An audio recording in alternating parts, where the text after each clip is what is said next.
Hello everyone! Oh, my mouth is not moving, but don't worry. There's a very, very good reason why that is.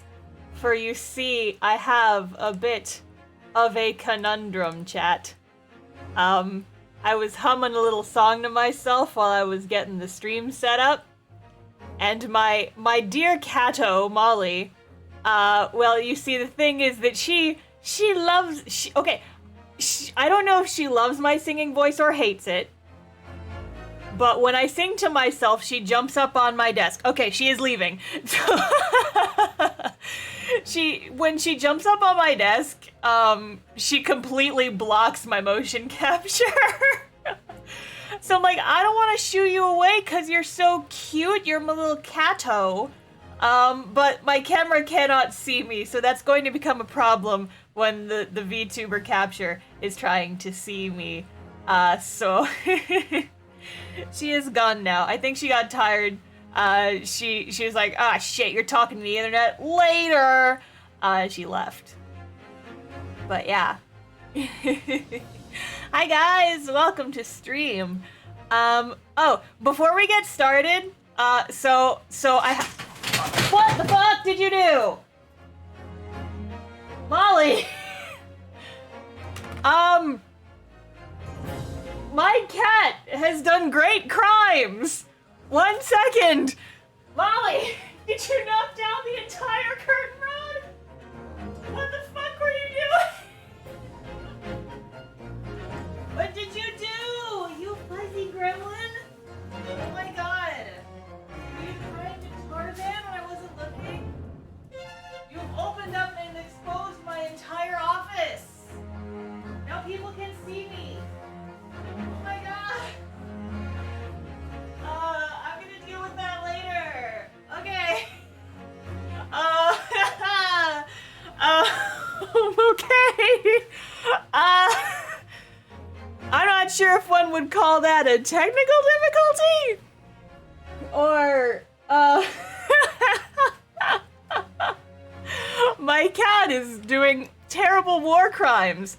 It is actively destroying my home. So, my office is it's technically not even an office. My office is technically our apartment's dining room. It's in like its own little separate kinda sorta room that's like branches off the hallway to my bedroom. And there's like kind of a little like window wall between the wall between the dining room and the living room, presumably so that you could like sit at the dining room table and still see a TV in the living room. Our TV's on the wrong wall though, and the dining room has become my office. But because my brother likes to sit in there in the living room and play video games, and I have my back to that little window, for privacy's sake, I put up like a tension rod with some curtains in that little window. And Molly said no.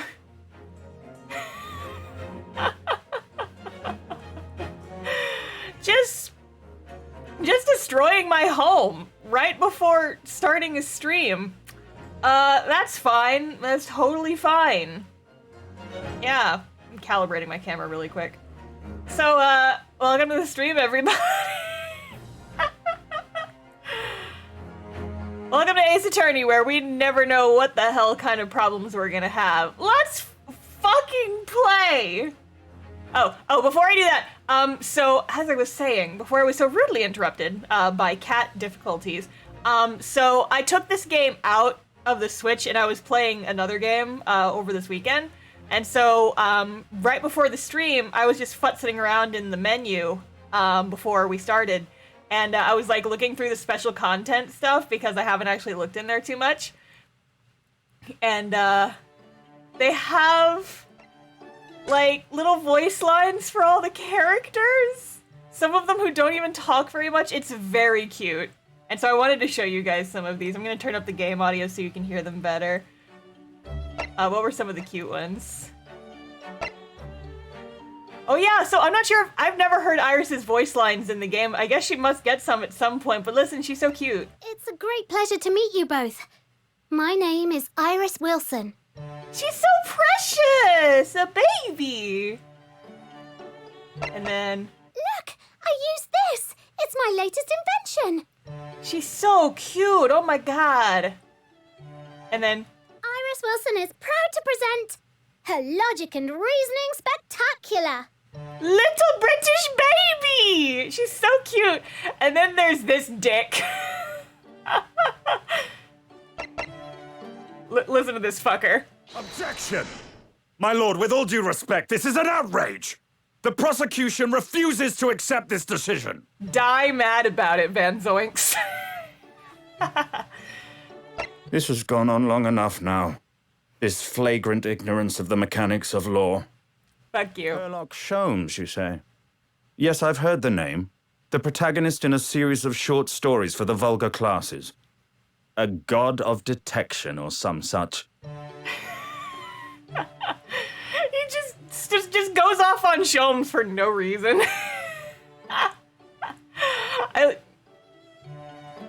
I love him. He's a dick. I do love him, and I love how tired he sounds in that line. He sounds like a character from Sweeney Todd. He's so fucking great. And then fucking Kazuma. I'm determined to bring about change in our legal system. Look at him. Leave this to me. All you need to do is put your faith in me, and I'll do the rest. Buddy boy. And then fucking half of Ryunosuke's lines are him stuttering. It's so cute. Your testimony completely contradicts the facts. Okay, not that one, but this one. Inconsistency, sir. I mean, yes, there's a clear inconsistency here. He's so cute! I mean, the defense demands its right to a cross-examination. He's so cute! And then Susato's is perfect. Susato Mikotoba, judicial assistant to the defense. And then Prepare for a Susato takedown! Hiya! get him! And then Sholmes is just perfect, but we've heard him. Now, let us engage in the art of deduction. Mr. Naruhodo. I love how he pronounces Naruhodo the same way I do in his voice. Mr. Naruhodo. He's so great. I'm a great British consultant detective, the only one in the world. Sherlock Sholmes. I presume you must have heard of me. I have heard of your big dumb ass. All right, let's go. Let's actually play the game. No, let's actually play the game. Okay. Sorry, I wanted to show you guys that because I thought it was cute. Anyway, let's get into this shit.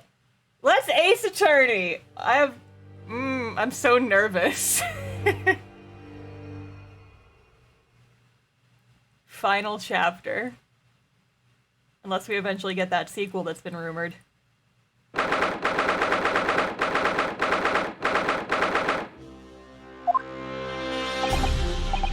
Oh, the game audio is still way up. I'm gonna turn that down a little bit. Hang on, let me get a drink of my water.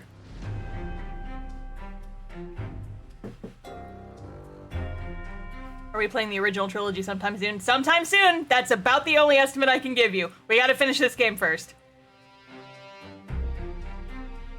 There's like a remix to the court music.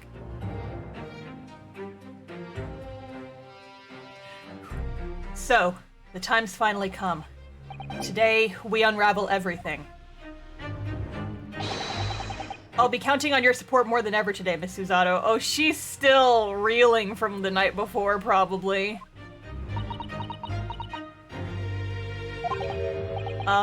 Miss Susato?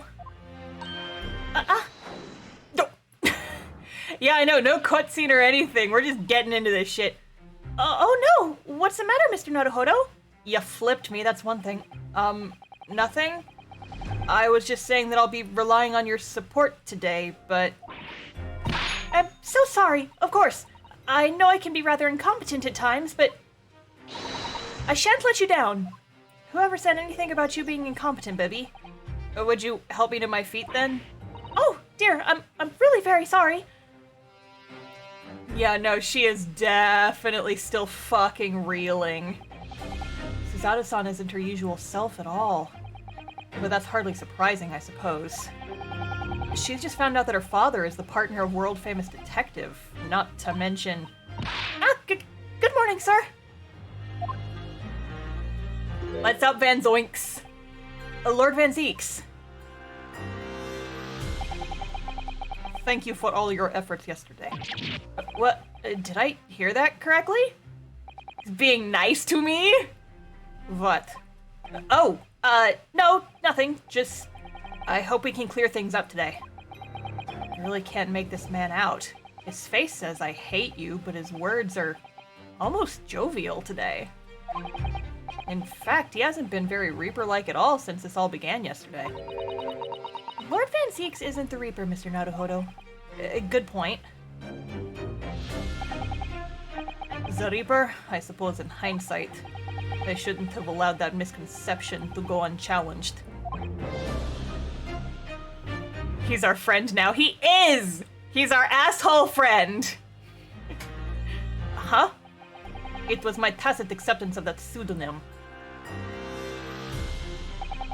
My failure to stop the Reaper becoming something more than a mere legend that led to all this. But you're not to blame for that, Lord Van Zeeks. It's only because serious crime in the capital... It's only because serious crime in the capital dropped off so sharply when the public started calling you that. That's why you didn't say anything, isn't it? So, I have a theory. I've been thinking, I have a theory. And I don't think it's an out there theory, but I'm gonna say it anyway, so that later, when I'm right, I can scream about it. So, the game is giving us breadcrumbs, right? Game is giving us breadcrumbs to who the real mastermind behind this whole thing is. And listen, we fucking know it's Strongheart, okay? He's sus as fuck, but listen. He very much has motivation for crime going down in London. He would have everything to benefit if these Reaper rumors started going around and crime went down. He's the head honcho behind fucking everything, so if Gregson was under orders to take people out or, like, fucking, like, hire assassins or whatever, he has that network. He's he's the main boss. He's the big guy. He has the motivation. He has the tools. He has everything he needs to put this Reaper thing, like, to his benefit and kill people for it. Like, he has everything to gain and everything to lose if he's found out. So, like, we know, listen, we know it's him, but it's, like, definitely him, though. And I feel like this trial is gonna be us proving that. I'm just so curious if this whole case 5 is gonna be is this all gonna be court case, or are we gonna go home and do more examining? Like, is there gonna be more investigation phase? I don't know, because this game keeps fucking with the formula, so I don't know what to expect anymore. There's a fly on my desk. Get out of here. Sorry. Anyway. Fuck you. Get out of here. Okay. Let's go. To be frank, I'm not sure that was the sole reason. What do you mean? There was a rumor at the time that the Reaper was really the ghost of my late brother. That having been slain by that evil killer, Clint's restless spirit returned to some sort of demigod. And to wield the deadly blade of justice where I, by dint of the law, could not. Yes, we've heard that story too. When I lost him, I felt as though I'd lost my guiding light. I didn't know where to go or what to do. And also, in some small way, I wondered if perhaps those rumors made me feel his absence a little less keenly. Oh my god! What the fuck? It's so sad. Buddy boy. Bastard buddy boy. Buddy boy bastard man, oh no! Even if I knew it was just an illusion. Just some nonsense conjured up by an over-imaginative public. He was obviously extremely important to you. Lord Clint Van Zeeks. Well, what's important now is uncovering the truth. That's all that matters. I know that you didn't take anyone's life. And I intend to prove that beyond a shadow of a doubt in court today. I never thought I'd say this. But I can see it in your eyes. That the burning desire to cut through all the lies and deception. I can't deny it any longer. You are a lawyer of absolute integrity. I love him! Fuck! Thank you. For admitting that to my face. Finally, God. Now tell me. Why do I detect the sense of expensive tea leaves in the air? Hi, Iris! Oh, Iris, when did you get here? Oh, awkward. How much was Iris told? How much does she know? I brought you one of my special blends.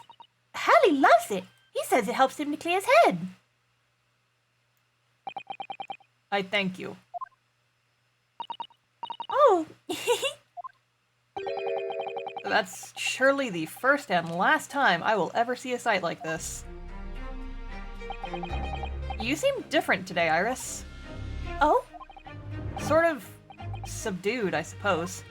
I am not. What happened yesterday is obviously still playing on her mind a lot. She's clearly very troubled about having stolen that autopsy report from Dr. Side's laboratory. All right then. Good luck to you both. I have to make a move now. Oh, you're not staying? I thought you'd want to watch today's proceedings. Well, I'd like to cheer you on, obviously. But I've got lots to get ready. Get ready for what? Oh, yes. Would you like this? Yes! Would you like to take this? Would you take this? Isn't that one of the little felt dolls that's usually dangling from your knapsack? Yes, it's a lucky charm. A little Hurley that I made once. Hurley? Looks more like a Hairley to me.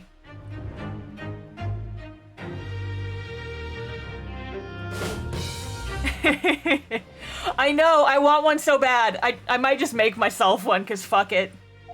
It's so cute.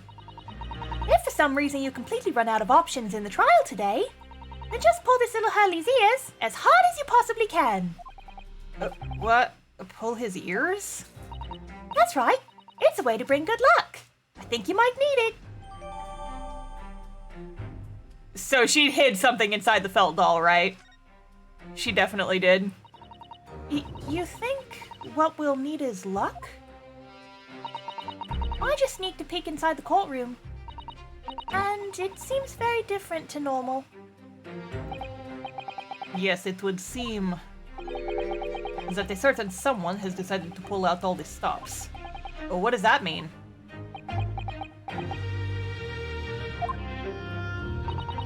What about Mr. Sholmes, Iris? I don't know.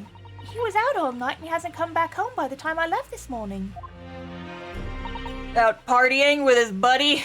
Oh, I see. Was Professor Mikotoba out all night too, do you think, Miss Usato? Yes, it would seem so. I telegrammed his hotel this morning. And apparently they didn't come back to their rooms last night at all. They? Father and Judge Yikoku, I mean. Is Judge Ikoku too? That's right. Nobody appears to have seen either of them since yesterday. They went out on a fucking bender and got totally wasted, and now we have no idea where they are. Well, shit. Counsel for the defense and the defendant. Court is about to be in session. Make your way inside the courtroom at once. Here we go. Good luck then, Runo. Good luck, Susie. Yes, thanks, Iris. And you, Mr. Reaper. I hope it goes well. Once again, I thank you for the delicious tea. It was very soothing. Two characters I never thought would interact, really. Oh, I'm so glad. We must go inside now, Lord Van Zeeks. He's grown on me a lot. Like, I hated his guts in the first game. You guys remember that. But now that we're actually, like... He's gone through his character arc now. And I love him. And fuck, he's great. God damn it. I love... You guys know how much I love the sad boys! God damn it! Ah! Was a weapon designed specifically to take me the fuck out. And his name is Vamporth von Zoinks. Lord Van Zeeks has always been the formidable prosecutor I've had to lock horns with in court. But not today. Oi! Don't bonk me, I'm right! But not today. Today I battle with another in pursuit of the truth. My best friend, Kazuma Sogi, who I trust more than anyone else in the world. And now I understand what it was that drew me here to Britain all those months ago. Now I know exactly what destiny had in store for me. It's all been leading up to this one day, to this one trial, to this one final reckoning. Dramatique.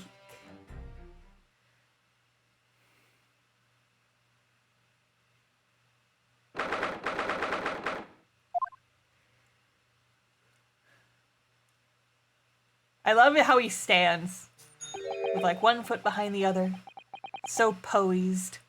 Feels more oppressive in here than it did yesterday. There are cold stares piercing me like knives from all sides today. Yeah, Mr. Naruhodo, look! Sir? Sus as fuck! Sus as fuck! What did I tell you guys? What the fuck are you doing here? Lord Strongheart? The fuck has emerged! Captain Stopwatch is here! Kazuma must have known beforehand. The ramifications of this trial now far extend beyond the murder of one Scotland Yard inspector. In fact, events have come to light that threaten to rock the very foundations of our country's legal system. The escape of a condemned criminal on the night of his execution, the subsequent unlawful shooting of the man, and the revelation that prison staff must have been complicit in the jailbreak. Britain is currently hosting influential members of the judiciary from countries all around the world. It is imperative that we uncover the truth in these proceedings to avoid international embarrassment. By royal decree, this will continue to be a closed trial, and one over which I, male Strongheart, exercise total and unequivocal authority. I hate this. Hate this a lot. He can activate the fire hazard? He's a wizard. The 6 jurors' flames just... As was the case in yesterday's proceedings, those here present in the public gallery are distinguished members of our judiciary assembled to bear witness to a fair judicial process. In other words, a collection of your acolytes, Lord Strongheart. Damn. On a personal note, I find this most distressing, Lord Van Zeeks. You are a prosecutor of exceptional talent. Much like your brother Clint, in fact.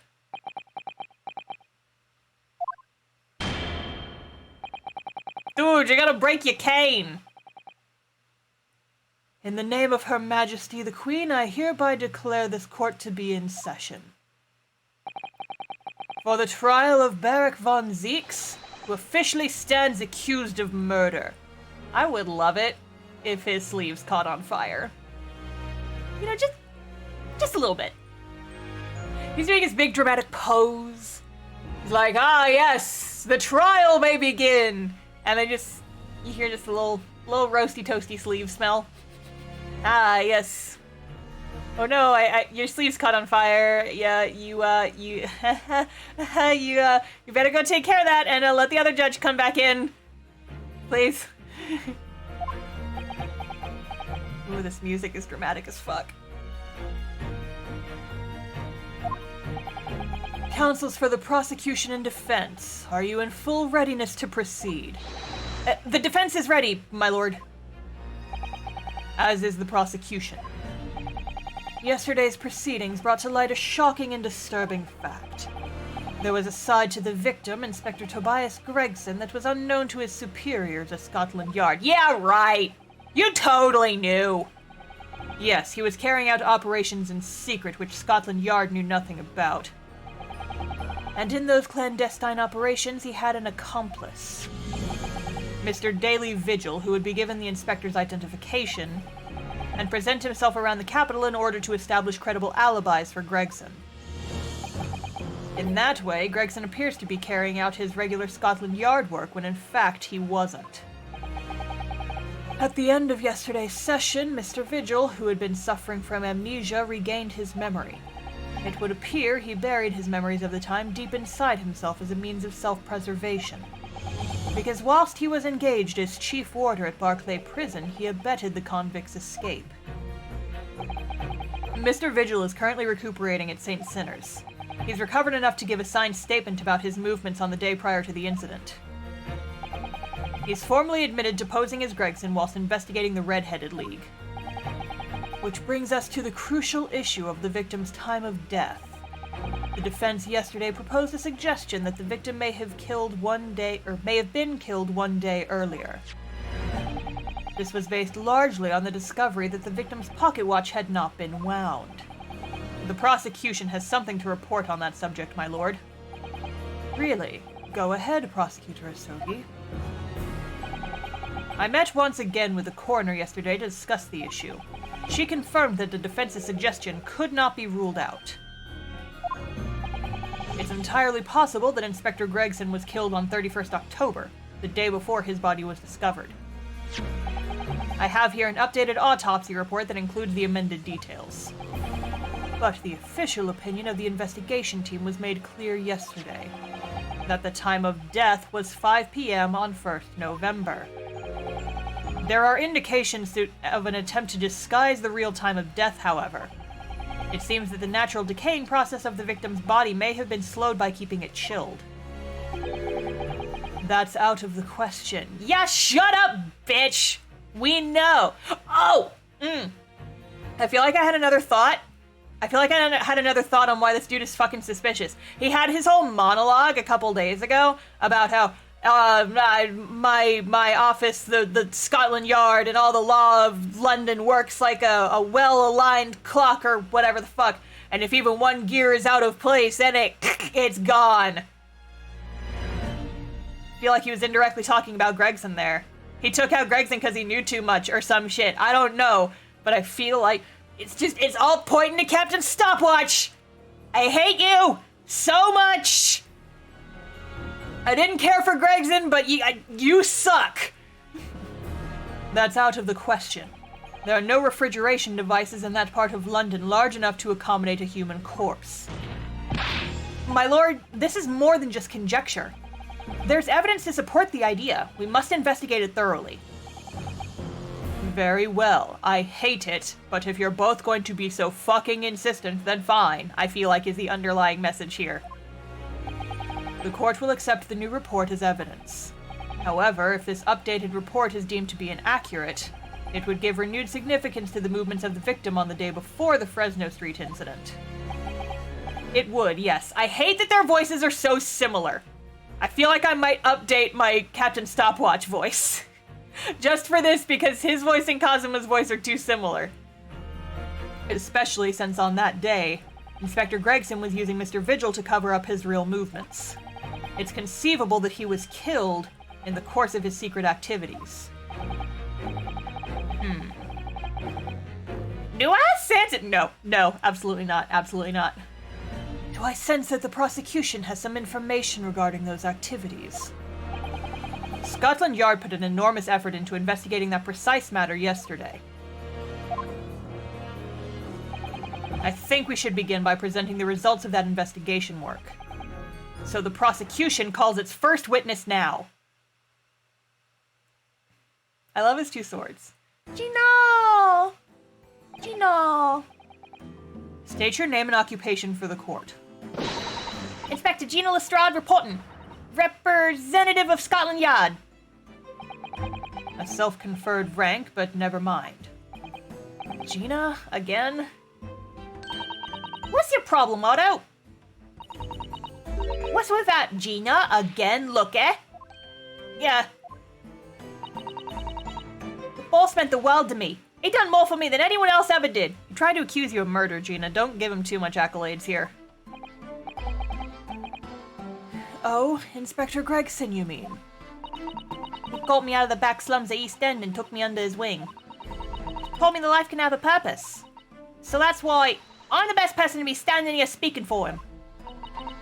Gina. Right, all out of the goodness of Gregson's heart. Not at all that he has his arm twisted by Mr. Sholmes, no. What's relevant to these proceedings is that the outcome of Scotland Yard's investigation yesterday has revealed that the victim was carrying out some assignment the police knew nothing about. Very troubling. That face. Lord Strongheart knew. Of course he knew, because he told him to do it! I'm telling you guys! So, Inspector Lestrade, let's hear exactly what it says in that report. Coming right up, sir. I'ma have a drink.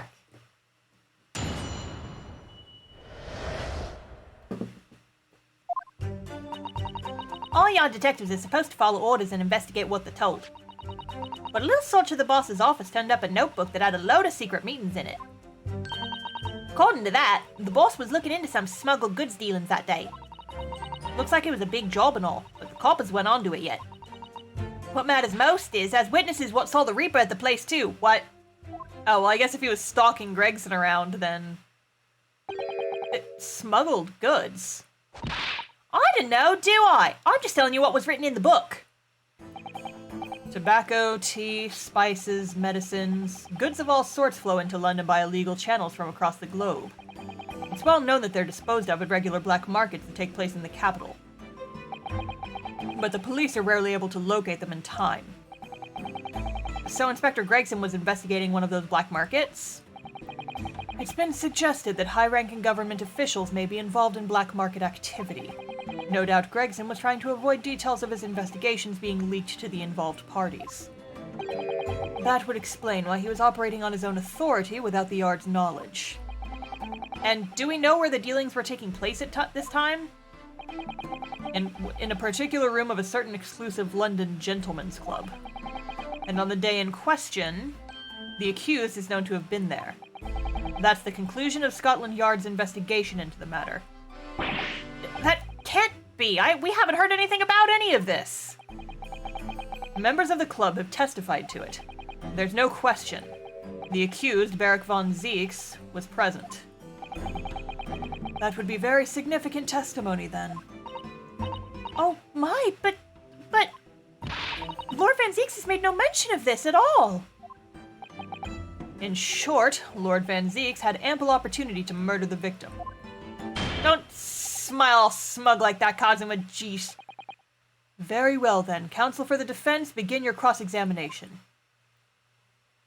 Hey, boys.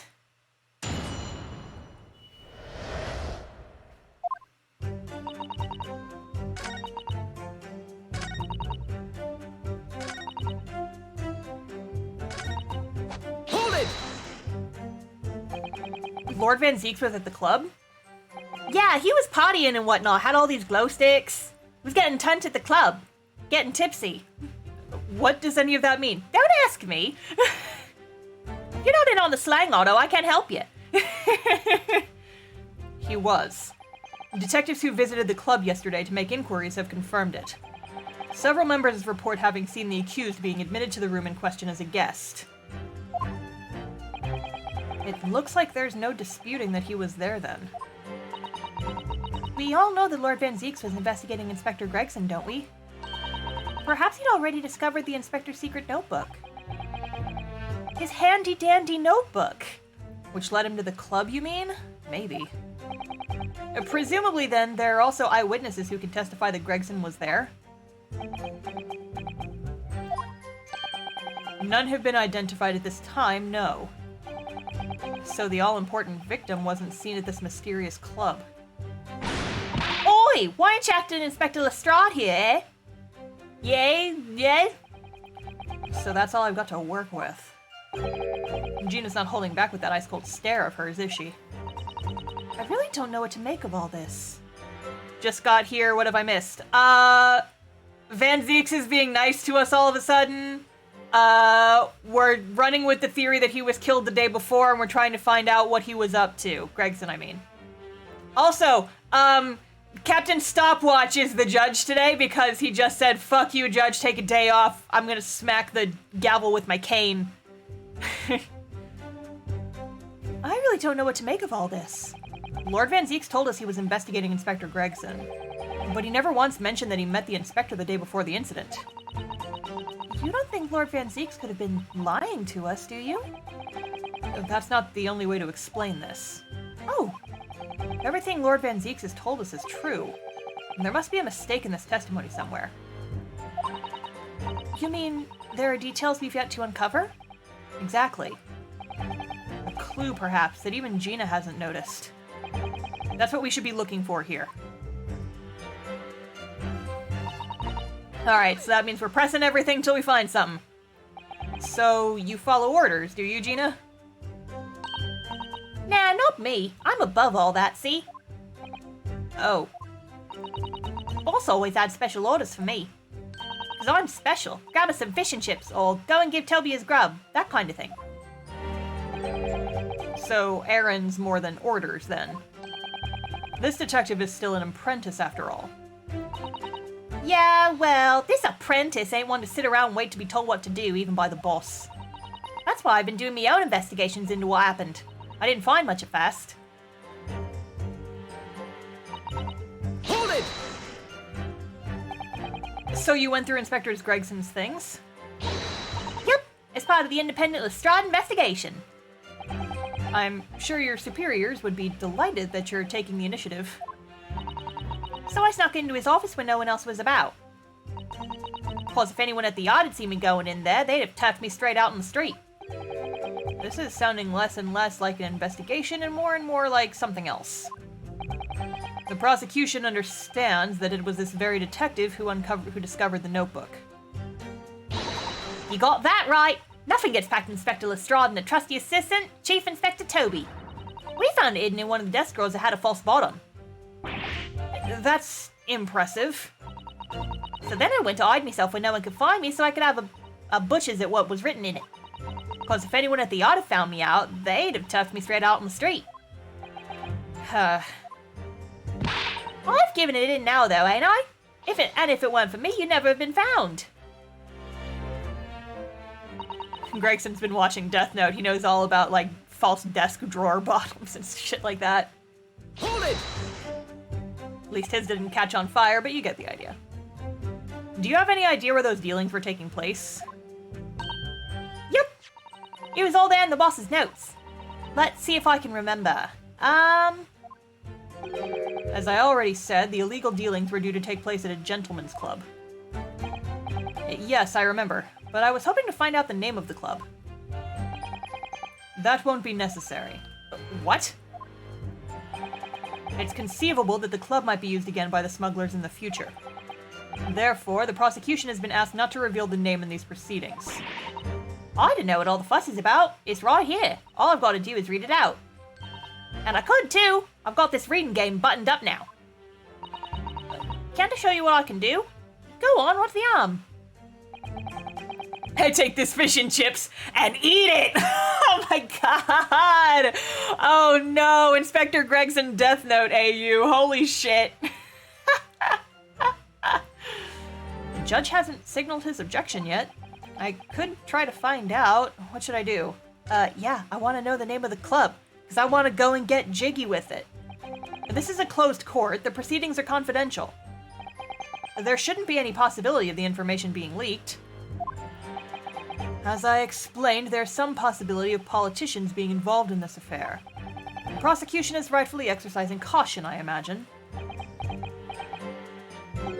No, my lord, the prosecution has no objection. Yeah, fuck you. Cosma? There's no question that Inspector Gregson was looking into these black market dealings. However, it's not yet been established that he was on that particular trail on the day in question. If the defense requires to know the club's name, the prosecution has no intention of being obstructive. I may be the prosecution, but I also am not a cop. Right then. I get to show off me reading skills. Go on, Gina, I'm so proud of you, baby. Apparently Apparently the smuggle good was gonna happen at some gentleman's club called the Grouse. Oh wait, no, I wanted to press that. Hold it! Well, if Strongheart doesn't like it, I'm all for it, exactly. The Grouse? What sort of a club is that? I ain't got the foggiest. Clubs ain't exactly my thing. I don't really get jiggy with it, you know? But I am kind of curious. They're not places where a foreign student like yourself would be readily admitted. Have you looked in the mirror recently? I tell you what, me and Chief Inspector Toby could go in undercover. Could you, though? I could pick out a few good marks and see what else I could find out while I was in there. I really don't think you should go picking out anything. Anyway, that's where these black market dealings were going to take place, is it? Yeah, it's gotta be. That's what the lower ranking detectives at the yard reckon. Says the even lower ranking detective.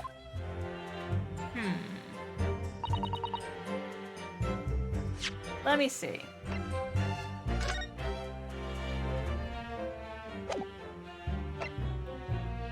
Has that name come up at any point?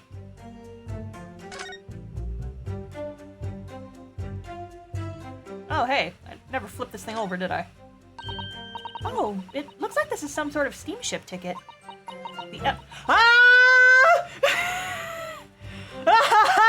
I was right on the money, holy shit! SS Grouse First Class Cabin 001. Yokohama departure, 11th September, London arrival 1st November. Ah, that's the boat that Professor Mikotoba and Judge Jikoku came on from Japan, isn't it? Yes, I think it called at Dunkirk on the north coast of France for a night before finally arriving in Dover. I think it's been almost a year since we arrived in Dover on the SS Buria. Seems a shame not to keep your ticket as a memento of your trip, don't you think? Yes, I agree. I have mine safely in my diary. And I keep mine in my wallet, so I have it with me at all times. Oh, well, how strange. Where could it have gone? Are you like this on purpose, Mr. Naruhodo? Did I imagine it, or was that comment accompanied by a little sigh?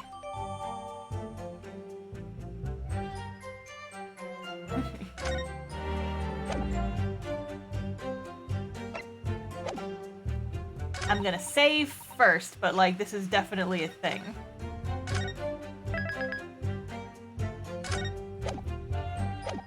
Then I'm gonna point out.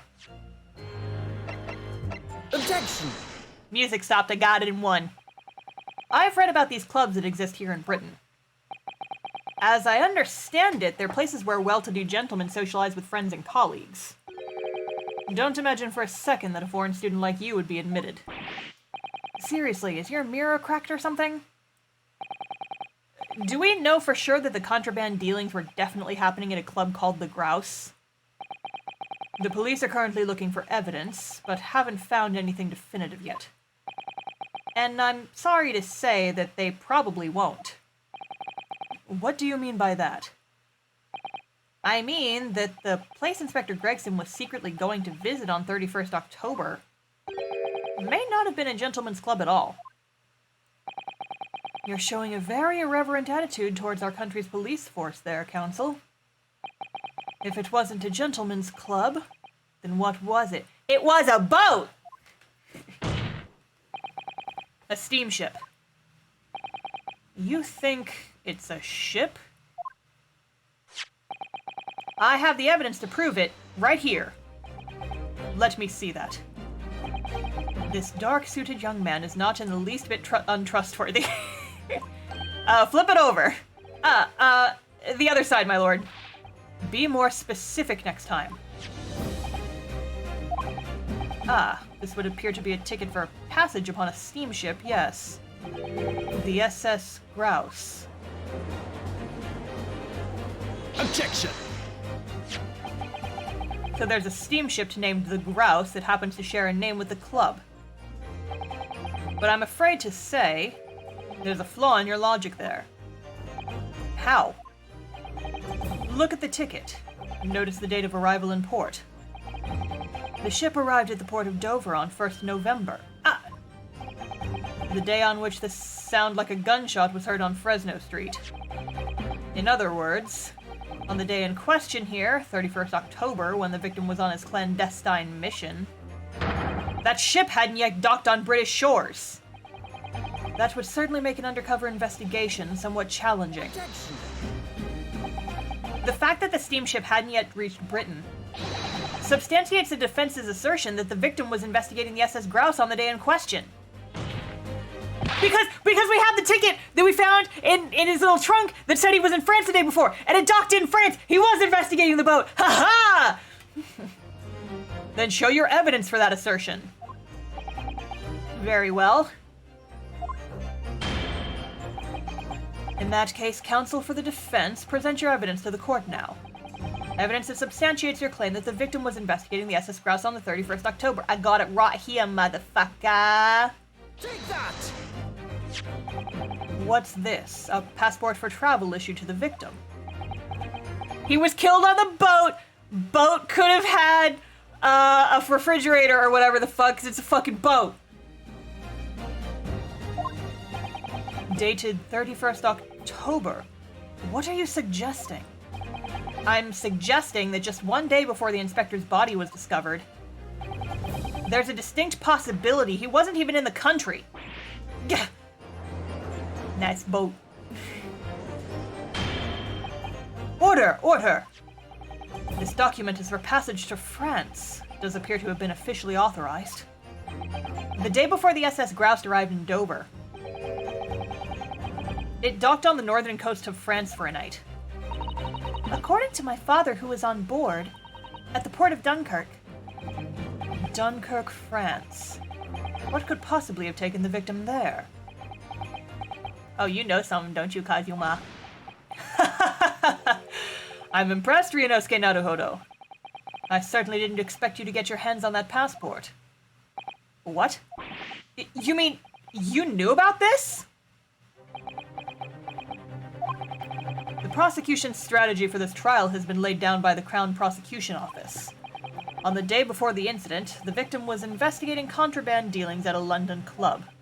That's the outcome of Scotland Yard's investigations and the line the prosecution has been asked to follow. But I'm not a fucking cop. Personally, I don't agree. Because the British judiciary system is fucked and I, Kazuma, am gonna do something about it. Go, buddy, go! I think the prosecutor's office is trying to hide something. What? And now that you've expertly disproven their assertion, I intend to reveal what I believe that something to be. What are you playing at, Prosecutor Asogi?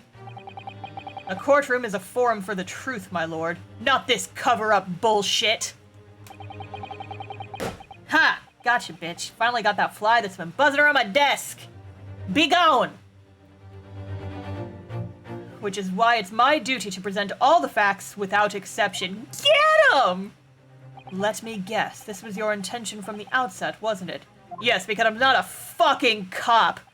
I don't play by your rules. The reason Inspector Gregson secretly made his way to the steamship docked in France on the day in question was to carry out a mission for the was to carry out a mission for the Reaper. The Reaper? Reel back a little bit, Kazuma, reel back.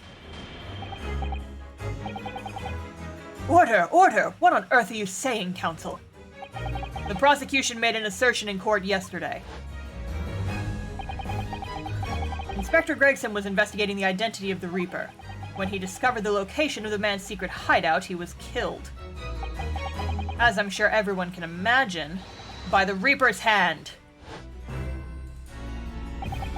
But in reality, the truth is the opposite of that.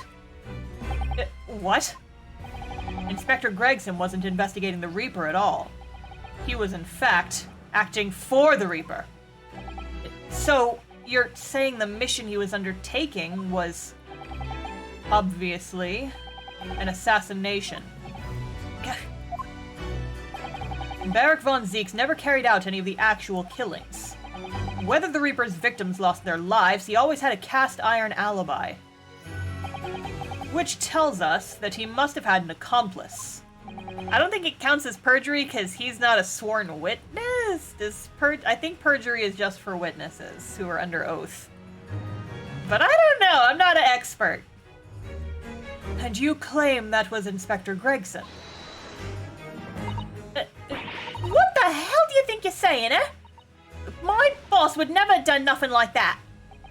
And yet, when you consider all the facts, it all makes perfect sense. No, it can't be. We also arrived at the same conclusion, didn't we? That Inspector Gregson was operating as the Reaper.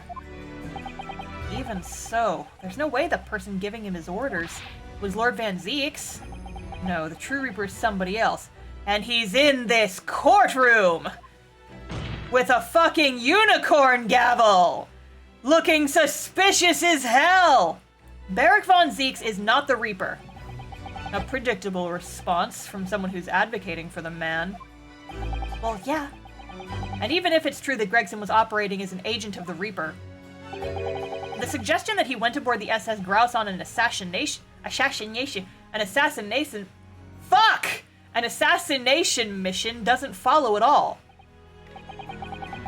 Oh, you have some solid reason for doubting the assertion, do you, Counsel? Absolutely. It's very simple. On the day in question, nobody was killed aboard that steamship. Professor Mikotoba and Judge Ikoku were on that very ship. If someone had been assassinated, I'm certain we would have heard about it. What's so funny? You're right, of course. No suspicious deaths were reported on board the ship.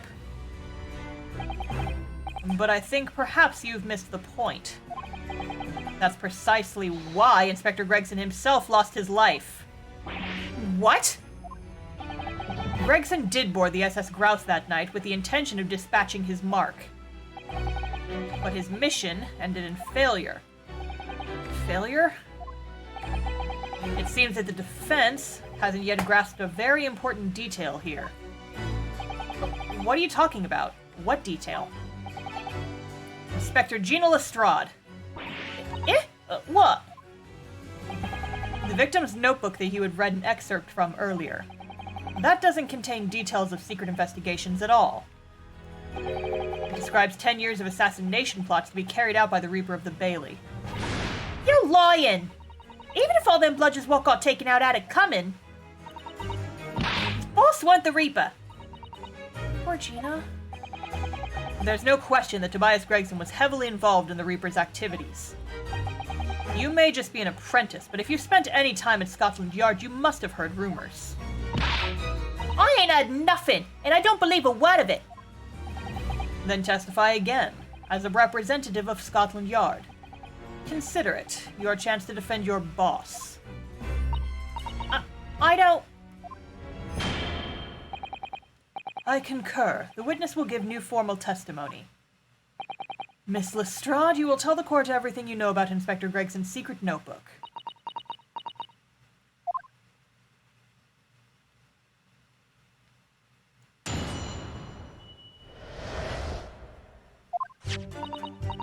Yeah, this notebook does have a load of stuff about what the Reaper got up to these past 10 years.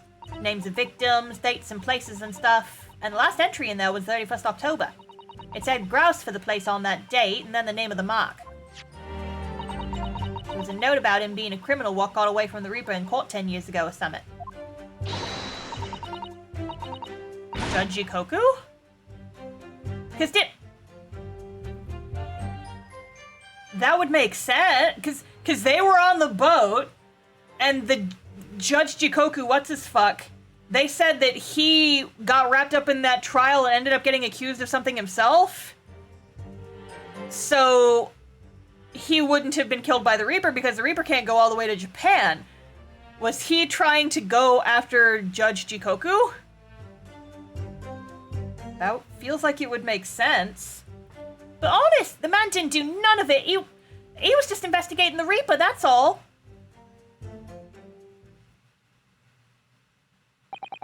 Keep personal opinion out of your testimony, witness. We require only established fact here. This must be so hard for her.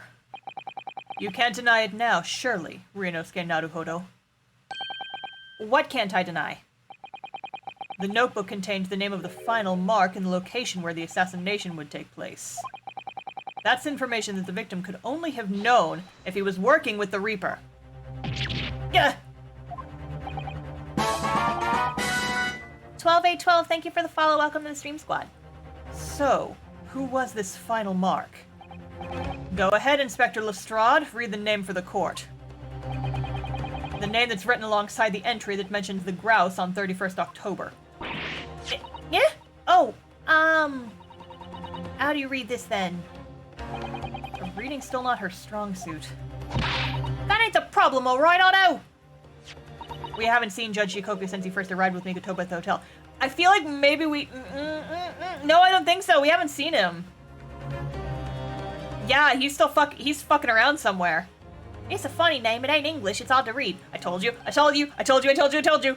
So it's someone from overseas? Let me have a bash at it. Seishiro. Is it? I told you, I told you, I told you, I told you. Yeah, Seishiro Jigokyo. Maybe? What? It can't be. I told you, I told you, I told you, I told you, I told you, I said. Is Seishiro Jikoku? But that's George Jikoku. Seishiro Jigoku. Certainly not an English name, you're right. But that can't be right. I know George Jigoku, and I saw him the day before yesterday here in London. So I know for a fact that the man hasn't been assassinated. As I said, the Reaper failed. Oh. Shut up! It's a hard name to fucking say out loud, okay? Gregson missed his chance to kill his mark and return to British shores. But the Reaper wouldn't tolerate the mistake. So he killed the Inspector, personally. The Reaper, of course, being the accused, Barrick von Zeeks. It's an undeniably logical argument. Kazuma, you planned for the trial to go this way all along, didn't you? Hold it! Ha. The fuck did you just say about me? Oh, look, he got his wind up. Yeah, show me that foot! Pray forgive the discourtesy of filling my hallowed chalice whilst I stand accused of murder. That's quite a line, bud. Lord Van Zeeks. The accused has no right to speak uninvited in court. He will return to the dock. Fuck you. I say nothing of whether or not I'm the Reaper. That's the task of this court to decide. But that is one thing I can say unequivocally. That girl is no detective. Yeah? What? Nah, that's right, I ain't. I'm an inspector. Repeating rumors heard around the yard, reading entries from a notebook of unconfirmed origin. But that's not testimony, it's practically a script. No doubt the rest of this trial will go exactly as you've clearly planned. Her hatred of me is understandable. In your mind, I'm sure I am the Reaper, who sent your father to the gallows all those years ago. But you're in danger of becoming a far more sinister Reaper yourself, by attempting to have me condemned with this feeble excuse for testimony. What did you say? Mr. Naruhodo, this is our chance. My lord, the defense requests that the defendant be allowed to speak. He may be privy to important information regarding the testimony just given by the witness. Very well, I'll make an exception and grant the request. The defendant may remain at the witness stand for cross-examination. Then allow me to toast the court's impartiality. Don't raise your glass in my direction, sir. Counsel for the defense, begin the cross-examination immediately. It's go time! At once, my lord.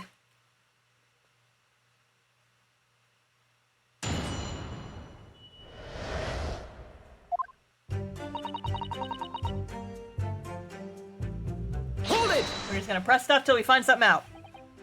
In other words, it shows that Gregson was basically acting as the Reaper. Not you and all. That ain't the only explanation, is it? He could have been investigating the Reaper in secret, and that notebook could have said what he found. If I may, When originally people began referring to me as the Reaper, I didn't object. I believe the power to intimidate London's criminal classes into compliance with the law to be beneficial. But you carried out your own investigations into the true identity of the Reaper, didn't you? Yes, and those investigations proved conclusively that Gregson was one arm of the Reaper. One arm? What are you on about? The Reaper's victims were all extremely shrewd criminals at the top of their game. There's simply no way one person could have taken them on alone. The Reaper is an organization. With you at its head. I had spies at the yard keeping me abreast of Gregson's movements, letting me know when he was elsewhere. So I'd been able to check the most recent entry in this book. I knew the location. You knew it said grouse? Believing it to be a reference to the Gentleman's Club, I went there on the day in question to investigate. Alone. Ah, so that explains why several members of the club claim to have seen you there. But of course, the inspector was not there. Because at the time, he was making his way to the steamship docked on the northern coast of France. As shown by the passport found in the victim's metal trunk. Very well then, back to your testimony about the contents of this notebook. Fine. Something wrong, Mr. Naruhodo? You seemed a little shocked by something a moment ago. Oh, no, it's alright. I'm overthinking this, aren't I? What was that last statement? Oh, haha, wrong button. Hold it! Names of victims, dates, places, and stuff? What in particular? Well, beside the victims' names, this other name kept cropping up. What other name was that? It's the one I told you yesterday. The same name written over and over again. George Jikoku. You mean Asa Shin? Yeah, that's the one. She's a friend of yours at Summit, isn't she? Were you even listening yesterday? Asa Shin? The assassin. What? Like, a killer, you mean? Gregson was a tactician, the one who came up with the plan of attack. He investigated the marks thoroughly, finding out when they would be vulnerable, and who to use to get at them. But the person actually executing his plans was someone else, you're saying? If that's true, then the Reaper does indeed start to sound like an organized group of vigilantes. Yeah, then perhaps what it said on the passport document, a permission for the applicant and one additional person to travel.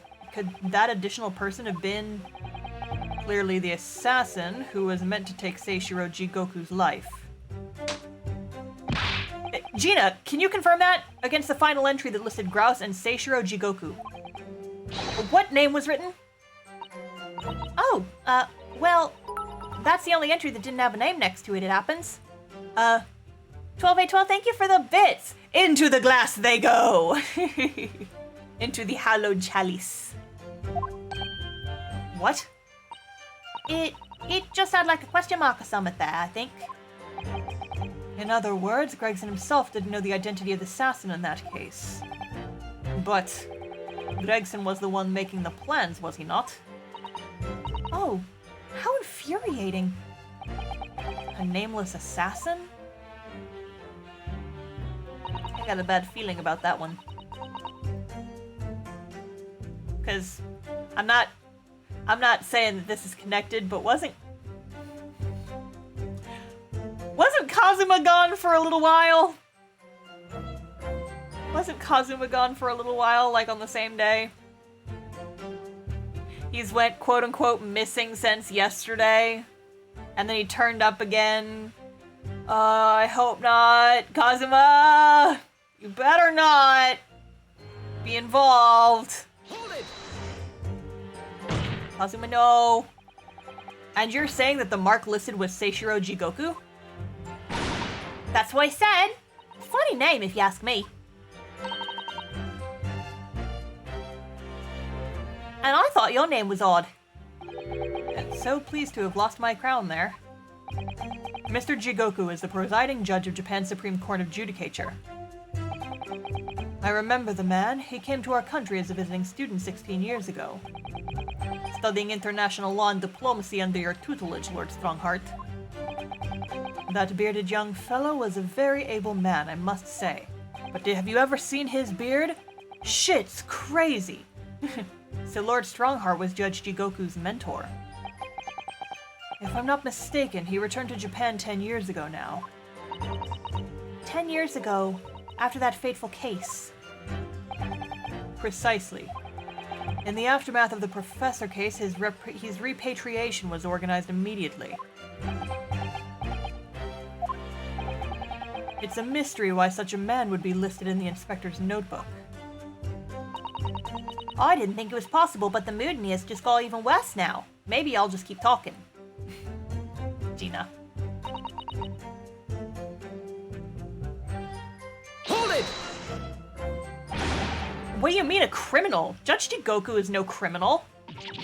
Well, don't ask me. I don't know nothing about it. Oh, do you remember what Father told us? That Judge Jigoku did once appear in court here in Britain. It was related to the Professor case, I'm sure. Yes, of course, you're right. Seishiro was trying to mitigate Genshin's guilt, so he took to the stand to testify. But he got a little carried away and, actually managed to break the witness stand. He also said that some contemptuous word about the British Empire, for which he was charged.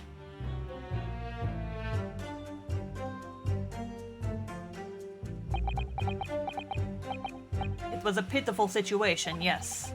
I'd forgotten all about it. But I prosecuted that trial too as it happened. You did?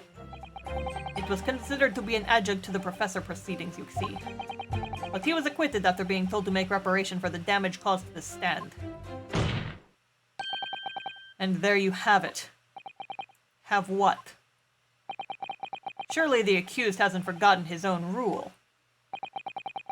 That there's no saving anyone who faces the Reaper in court, guilty or innocent alike. What? No! Are you suggesting that the reason Judge Jigoku was targeted for assassination? The man was sent back to Japan immediately after that trial. The Reaper had no time to do his work. But then, 10 years later, the Mark returns to Britain once more. That's what I was saying. Perhaps now you start to see just how vindictive the Reaper is.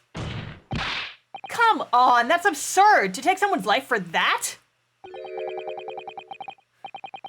Dude, I don't kill people over property damage. Isn't the whole premise of the Reaper absurd? Killing those who have been found innocent? Clearly the rules by which the man operates are beyond the sane person's comprehension. But...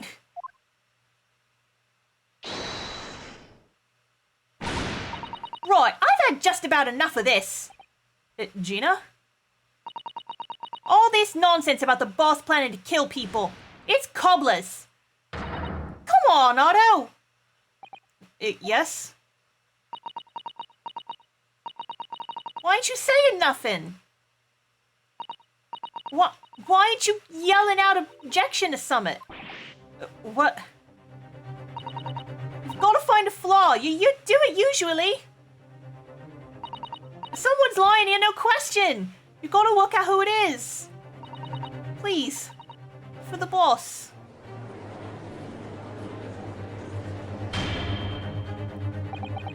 That outburst was an insult to the court and to your own testimony. I might have known that a common pickpocket from the back slums couldn't make a detective. Oi! When this trial is over, you will forfeit your warrant card, Miss Lestrade. Is that clear? Yeah. I've had it with the lot of you! It's lies every beaten place, every place you look in this world, isn't it? Well, I've had enough! Gina. So have I. After that little speech of Gina's, I've made up my mind. To do what, Mr. Naruhodo? There was one point in this cross-examination, and something that was said just didn't sit right with me. One statement that seemed odd. Oh, do you mean... I'm not going to let Gina's plea for help fall on deaf ears. Hold it! I want to thank you, Gina. You helped me find my resolve. Yeah? What do you mean? Amongst everything we've heard during this cross-examination, there's one thing that defies explanation. One inconsistency. What? An inconsistency? Really, Otto? I don't quite know what it means yet, but... Yes, there's an inconsistency in something that was said by... Oh, well, wait, shit, wait. I don't fucking know. I need more info here. Unless I just, no. I want to figure this shit out for myself. Oh wait, they're forcing me to answer. I don't know.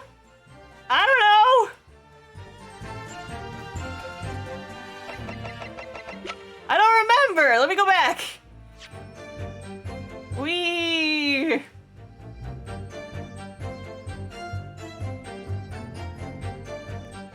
Didn't go back far enough.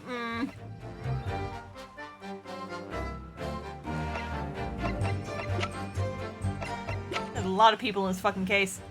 I mean, he was talking about, like, something that Gina was saying, right? Because of something that was written in the diary? Take that! Of course. By you, Gina. Of course? What's that supposed to mean, eh? Gina, Mr. Naruhodo? Gina's the person giving testimony here, so... If there are any inconsistencies, they can only have been introduced by her. No, I don't think that was right. I don't know where you're going with this, but... Maybe the evidence you're obviously about to show the court will clarify. Okay, maybe I'm on the... In that case, the defense will present evidence to substantiate its claim. To which piece of evidence does the alleged inconsistency relate? Aha!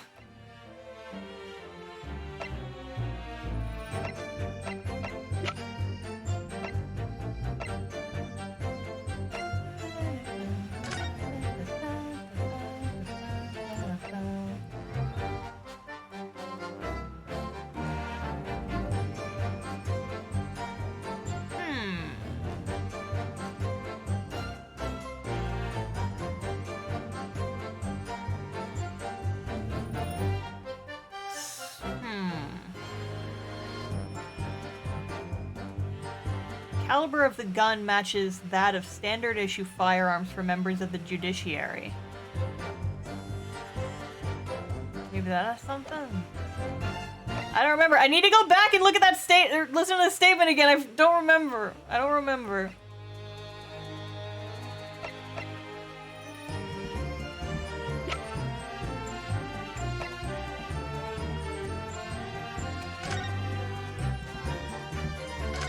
Look at some stuff again.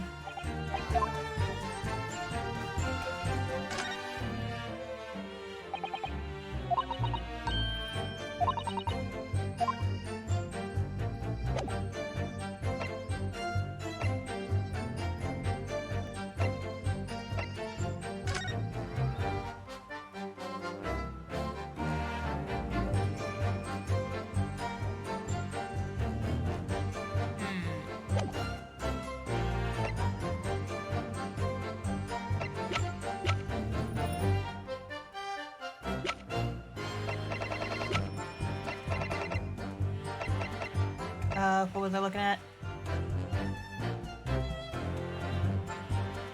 Take that! I don't know.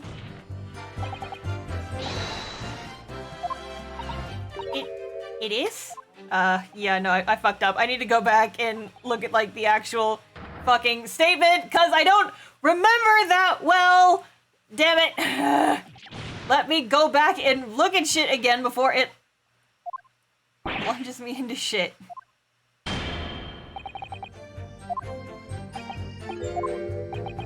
Yeah. Okay, let me press something else now. That's what we have to work with.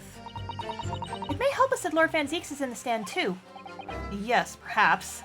I'm sure Gina knows nothing she hasn't already told us. There's no point in trying to get more out of her. Did you notice how Kazuma-sama reacted to Lord Van Zieks' words? When he called him an even more sinister Reaper, you mean? Well, I'm sure Kazuma intends to eliminate any shred of doubt that the man is guilty. He's looking for revenge against the person he considers to be his father's killer, after all. I do worry that if we fail to find a discrepancy in this testimony somewhere, the trial may end and education won't go in our favor. Let's listen carefully again to what everybody is saying. Yeah, I need to go through this shit again. The Reaper got up to these. Okay, so this was the one that they said was weird. I'm gonna speed read this real fast.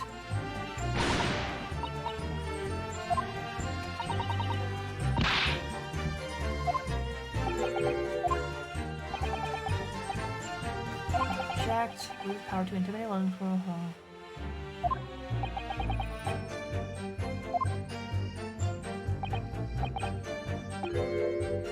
One arm of the Reaper.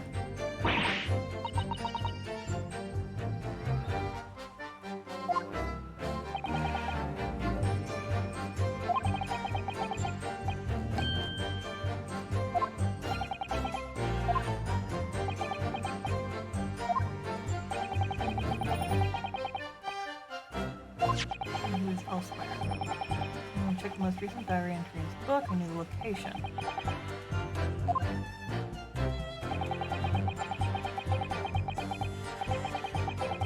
They're on the day in question to investigate alone.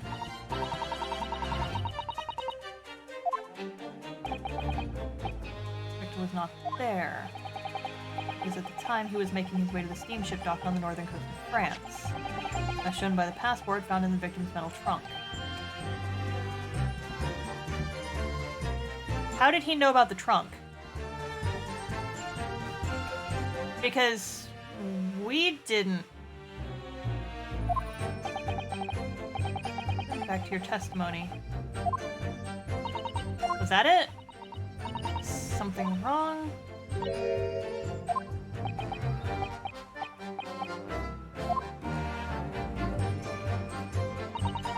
Yeah, no, the trunk hasn't been used as evidence yet. I'm not even sure if it's come up at all. Yeah, because it got stolen off the scene, and then Gina found it, but I don't think Kazuma was ever told about it. Let's try that. Oh wait, that didn't actually remove any of my health, so I can just fucking go for it again.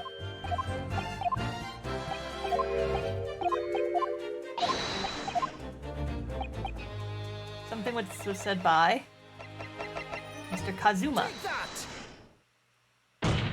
Oh yeah, we got it. By you, Kazuma Asogi. Me? Is this some attempt at filibustering, Counsel? Prosecutor Asogi has given no testimony. What are you suggesting I said that was inconsistent? You let something slip that you shouldn't have. When I present the relevant piece of evidence, I imagine you'll realize what you've done. Very well then, Counsel, go ahead. What evidence reveals this alleged inconsistency? The fucking trunk, he wouldn't have known about it. Take that! This is a trunk that belonged to Inspector Gregson. A metal construction, is it? It's certainly very heavy. What's this? A bloodstain, and a relatively fresh one, too. What? You mean that ain't grease from all the boss's fish and chips? Fresh blood on the inspector's trunk. That suggests that the victim was traveling with that luggage when he was killed. That can't be. There was no mention of any trunk in Scotland Yard's report. Yes, there's a reason for that. Immediately after the inspector's body was discovered, one of the street peddlers made off with the trunk, hoping to sell it. But I found it! Me with the nose for trouble! Which means that nobody should have known anything about the trunk. Unless, of course, we're talking about somebody who was present when the victim was killed. Kazuma, no. What I said earlier was just me catching on to some shit. I didn't want it to be real. Kazuma, what did you do? And yet, during the cross-examination of the witness just now, you said this, Kazuma. Because at the time, he was making his way to the steamship docked on the northern coast of France, as shown by the passport found in the victim's metal trunk. So the question is, how did you know about the inspector's trunk? We know the man went on a trip to France. Where else would he have put his passport? Objection! But you knew it was a metal trunk. Answer me honestly, Kazuma. On 31st October, where exactly were you? At the port of Dunkirk, on board the SS Grouse. Is that the answer you're looking for, Ryunosuke? Kazuma, what did you... Oh, Jesus, I got a bad sinky-sink feeling about this. I hadn't considered the possibility before, but Kazuma was there on the ship, then it can only have been for one purpose. Oh, no, Mr. Naruhodo, surely you don't think... Come on, Ryunosuke, you know the rules. The only thing that really talks in the courtroom is hard evidence. Yeah.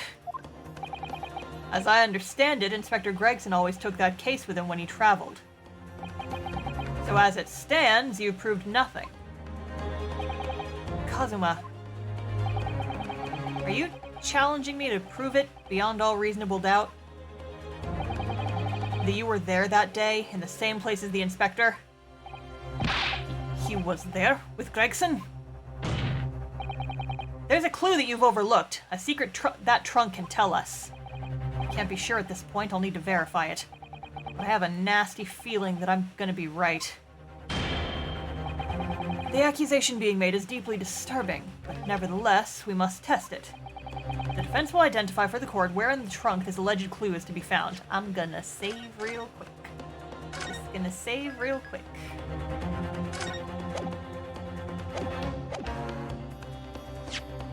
Just gonna save real quick. It kinda looks like a little sword slashy, don't it?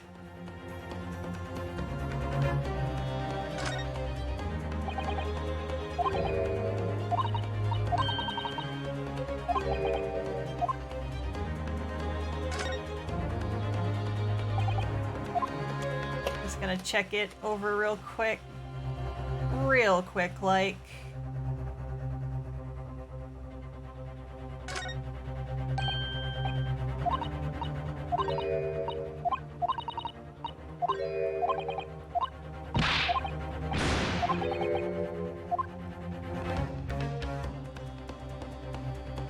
Cause yeah, goddammit, it went all the way fucking through.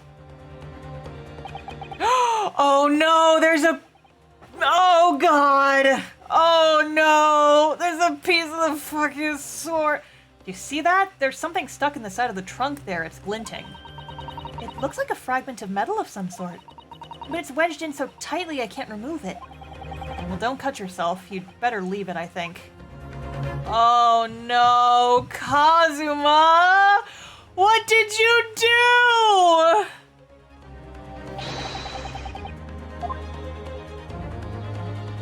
Open.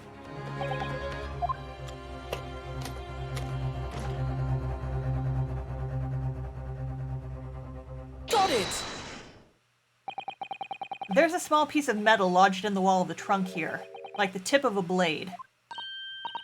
A blade? Kazuma, slung around your waist as ever today, is the esteemed blade Kaduma. Of course it is. Won't you draw it here in this courtroom? For all to see. Exercise caution, my learned friend. That man is a son of London's most notorious killer. Bailiff, watch Prosecutor Sogi like a hawk. That won't be necessary. It's his other sword! Kazuma, no! What the fuck, Kazuma? Oh no! The tip is broken. Oh no! Kazuma! It's broken! Oh, I hate this, hate it. Kazuma, what the fuck? If the fragment of metal from the trunk fits together with the end of that sword, the question of who was there with Inspector Gregson will be answered. Agreed. Kazuma Sogi, Kazuma, what the fuck? Expertly done, Ryunosuke. That's a point to you, and well deserved. Do you mean to tell the court, Prosecutor Asogi? Yes, on 31st October, I accompanied Inspector Gregson to Dunkirk in order to carry out a mission. So the additional person authorized to travel was me. And the mission was? The assassination of the Mark. What? Oh my god. Kazuma, what are you doing? You mean you're the killer whose name was omitted from this notebook? You were following the Reaper's orders to dispatch Judge Jigoku? Let me make one thing perfectly clear. I have killed no one. Explain. I accepted the assassination mission, yes, and I accompanied Gregson to Dunkirk. But I never had any intention of carrying out the plan. You were never gonna do it? We can believe Kazuma-sama, I'm sure. After all, Judge Jigoku arrived safely in London the following day. On the 31st, I boarded a train from London with Inspector Gregson. We traveled to Dover, from where we crossed the Channel to Dunkirk. Then we boarded the SS Grouse and made for the cabin deck, as indicated in the plan. You went to Judge Jigoku's cabin? Exactly. He wasn't there, though. We decided to wait, but you've already told us you had no intention of going through with it anyway. I didn't come to Great Britain to take anyone's life. So I left Gregson and disembarked the ship. I spent that night at a boarding house in the town and returned to England the following morning. A boarding house in Dunkirk? My signature will be in the register book. It would be simple enough to verify. No, I know, y'all. I was thinking about that. The very first Ace Attorney stream. I was like, aw, I love Kazuma. I hope he doesn't die or turn out to be evil. How did you do both? How did you do both? Like, yeah, like, he hasn't killed anybody. I don't think he's evil, but, like, fucking close enough. Kazuma, what the fuck? What the fuck? Then what became of Jigoku? Gregson was no assassin, so the Mark was spared. I'm sure it's easy enough to imagine what happened after that.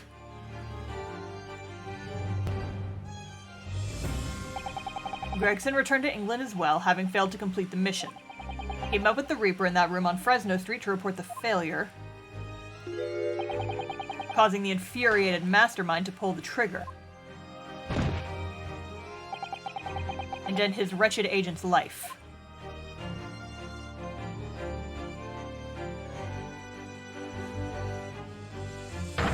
That's the real truth behind Inspector Gregson's murder. Objection!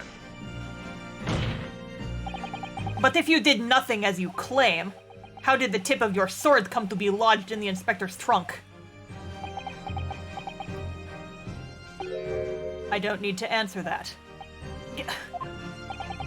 The victim was killed by a gunshot. A small fragment of a Japanese blade isn't relevant to the case. And accordingly, I chose to exercise my right to silence on that matter. Be that as it may, the court will sequester the sword as evidence. As you wish, my lord. Oh. I hate that. We must take immediate action now to verify whether Seishiro Jigoku remains unharmed. What? Remains unharmed? I agree. That should be our first priority. It's recently come to my attention that he hasn't been seen since yesterday. How did you... When a foreign dignitary invited to Great Britain goes missing for 24 hours, it's only natural that the question of his safety should arise. You don't mean to say that you think Judge Jigoku may have been killed? The Reaper has more than one assassin at his disposal, and he has the power and influence to give orders from the inside of a prison cell. Isn't that right, Lord Van Zieks? Shut the fuck up, you peasant. I hate the hot boys fighting. Don't fight, hot boys. Love each other. God damn it. I don't like it when the hot boys fight. If I were truly the Reaper, I'd be able to tell you.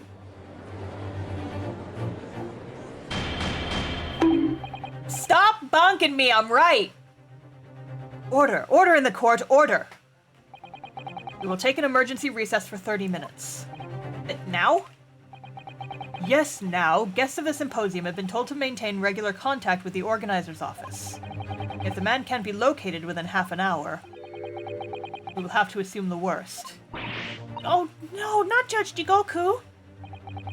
No one would want to kill a harmless Japanese man who'd only just arrived in the country.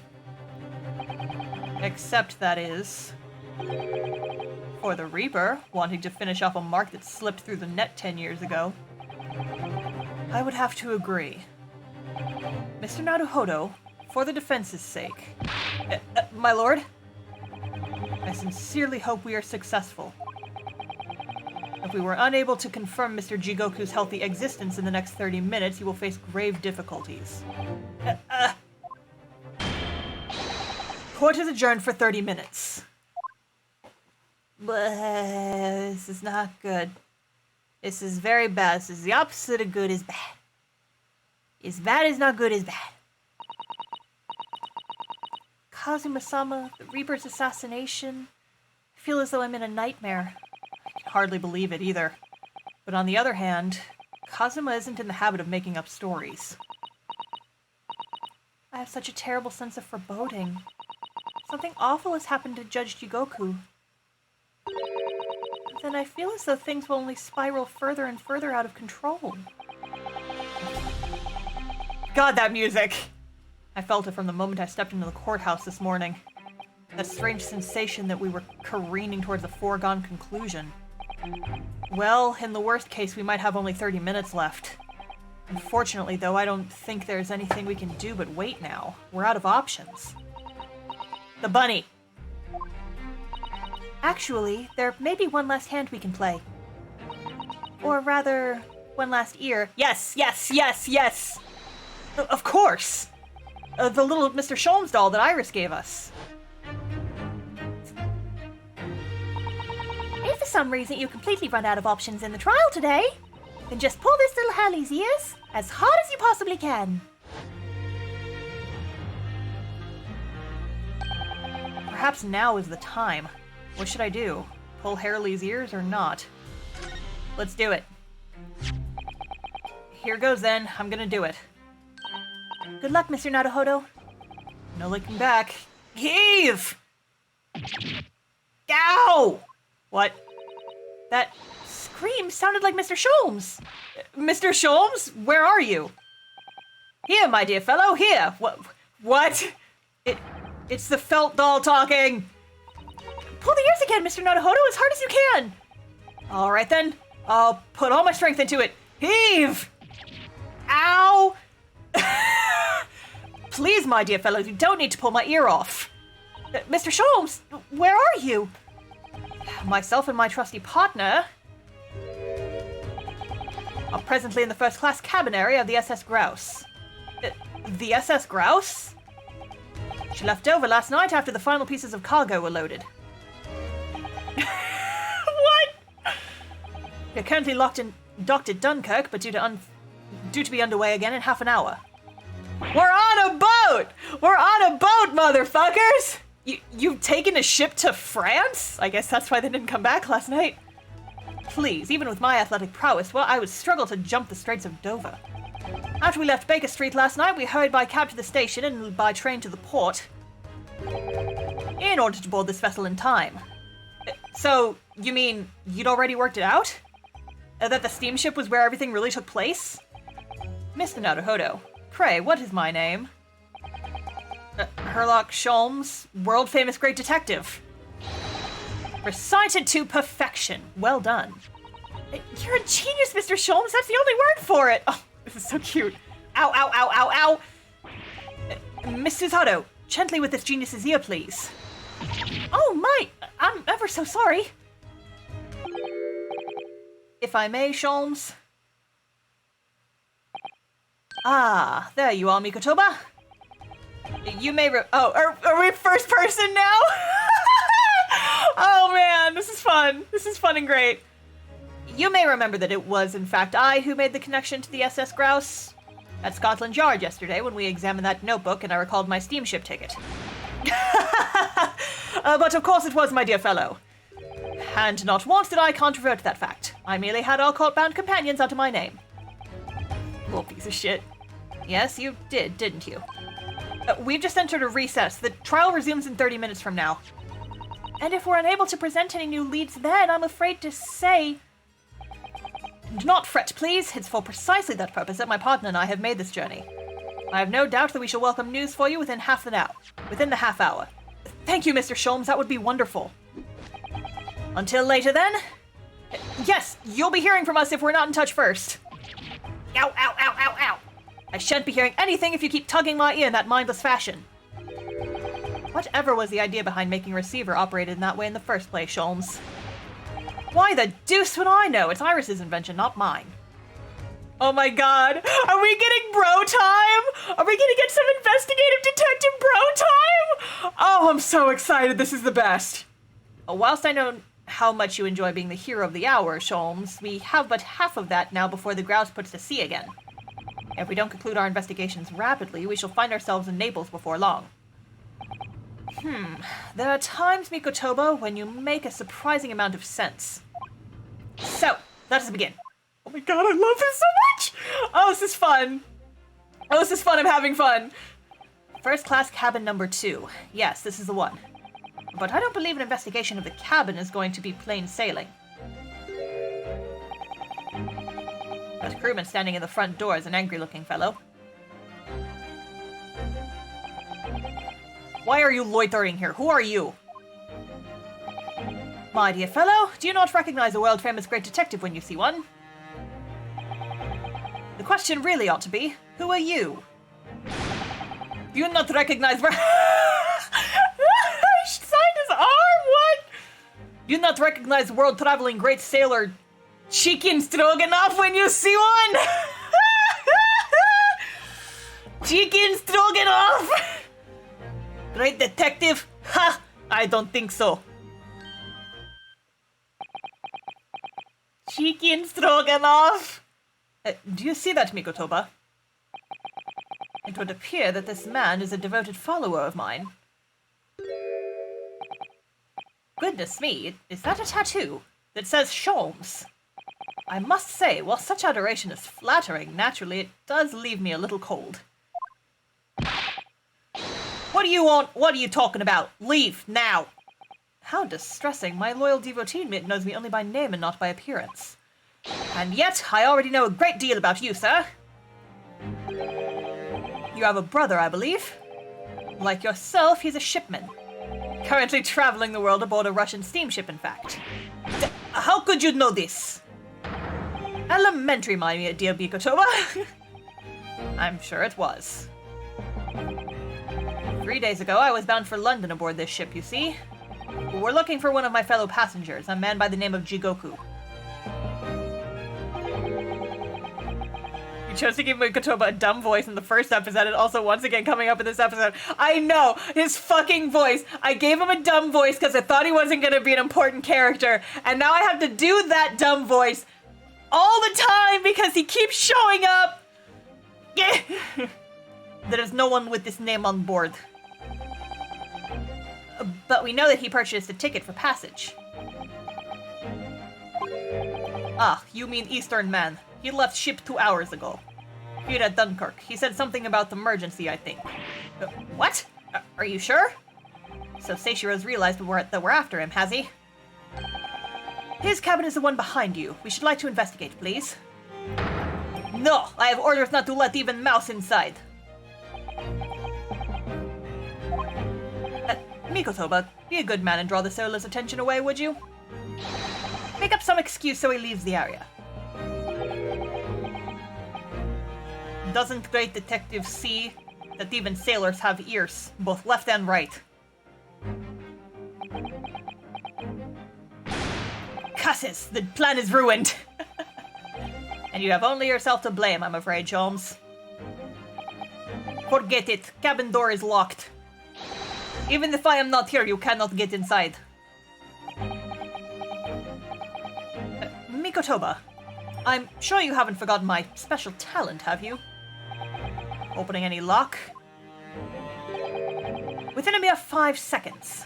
So if you'd be so kind as to afford me the requisite time, old friend, in your typically accommodating manner. How could I refuse such a typically unappealing request, old friend? Do I need to distract that burly savior for 5 seconds, do I? Good man! So, the game is afoot.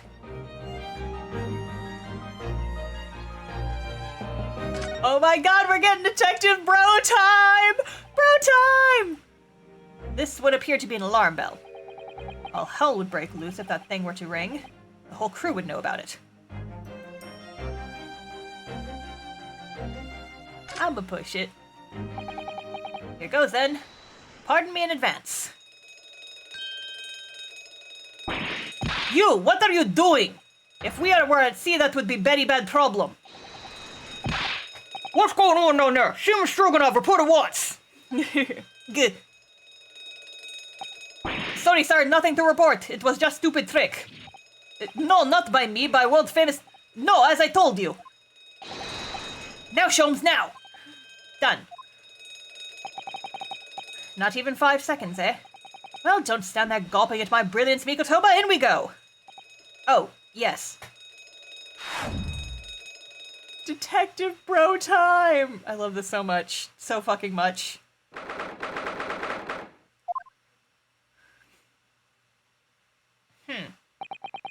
Good gracious. It would appear that the occupant of this cabin did indeed disembark rather hurriedly. There's clothes on the floor there. They're Seishiro's without question. Well, it seems we were just a little too late. Oh, I keep swapping their voices, fuck! Yes, by about 2 hours. Still, whilst we're here, we should investigate thoroughly. There may well be 2 hours worth of clues to find in there. But that burly crewman may return at any moment, Sholmes. Indeed he may. Which makes this all the more thrilling. Jeez. Okay, so this painting was this little thing was clearly moved, so there's something behind it. Bullet hole, probably. These are the rules of passage. Now, passengers must not keep weapons or other dangerous objects in their cabins. Pets are also strictly forbidden. Additionally, there are severe punishments for stowing away in wardrobes and or travel cases. I feel the rules have increased since I last read them. Probably just my imagination. What about the fact that they're not straight on the wall? Doesn't that strike you? You may be right. Probably just your imagination, though. A trifle. And you know what I always say, Mikotoba? There is nothing important about trifles. It's probably just my imagination, but I think that might be slightly off.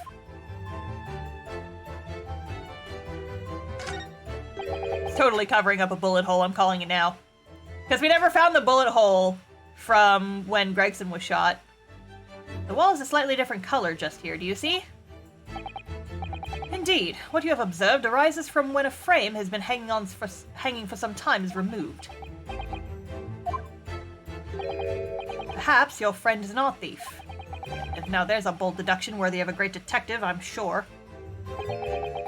He may very well be the elusive thief who's been plaguing France's galleries of late. I think perhaps we should focus our attentions elsewhere, Sholmes, don't you? That outline on the wall. I feel as though I might have spotted something of a similar shape and size elsewhere. Yes! Move it! Goddamn. Plenty of reading material to keep passengers occupied in the long sea voyages. I found the mixture of classic literature and easy reading to be most satisfactory, I must say. Whoever stalked this bookcase was a hopeless heretic. There's no copy of The Adventures of Herlock Sholmes, my dear fellows. I'm afraid it's just me, but no, you're quite right. More blasphemous than overlooking the Bible. I shall leave a copy behind. I just happen to have one with me. You're a true missionary of the Church of Great Detectives, aren't you?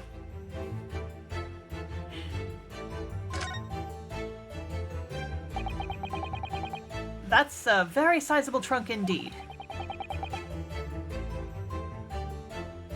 Seishiro is partial to all things large. And a rather clumsy fellow if he failed to notice he'd left that behind. Perhaps he left it on purpose. It's lighter than you might think, but still a hindrance to a speedy escape. Pity. It's locked, so we can't look inside. Surely 5 seconds from now the situation will be quite different, though. Sadly not. It has a 7-digit combination lock. And I'm not in a morose enough mood to work through all the combinations at present. Joms! Damn you. And that's a substantial heap of clothes on the floor. An overcoat, shirt, a dressing gown, a momohiki work trousers, a Tanzen robe, a haramaki waistband, clearly the clothing of a Japanese man. And clearly, Japanese men are unaccustomed to the culture of the wardrobe. It looks to me as if they've been thrown in a heap like that in something of a hurry. Because somebody shoved Gregson in a suitcase. Holy shit, if the judge killed Gregson, then what the fuck? Is that trunk in the group photo? Is it? I can't see yet. Indeed. You could help yourself to a Japanese man's shirt, perhaps? I'm sure you made mention of packing too few. I'd very likely drown in one of Seishiro's shirts. No, I'll just buy any extras I need, I think. I can't access the court record from here, damn it! This is the waste paper basket, look, and there's still rubbish inside. Indeed, then let us pry. I've discovered recently I have a penchant for exploring the contents of others' waste paper baskets. I sincerely hope only for your work. Dig it in the trash. Ah. Here we have a notice issued to passengers from 3 days ago. 3 days ago? The night before we arrived in London, then. When I was still aboard myself.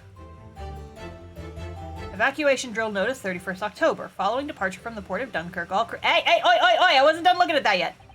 Yes, it was an evacuation drill. I remember now. For our safety and security, all first-class passengers were constantly under the watchful eye of the crew. So it was a welcome relief to have some privacy for once.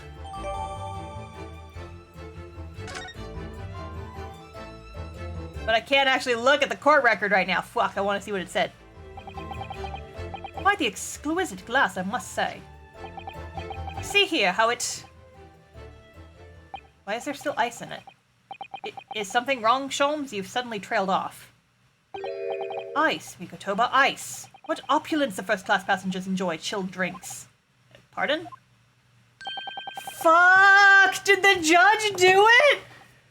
Did he kill Gregson in self-defense? What the fuck?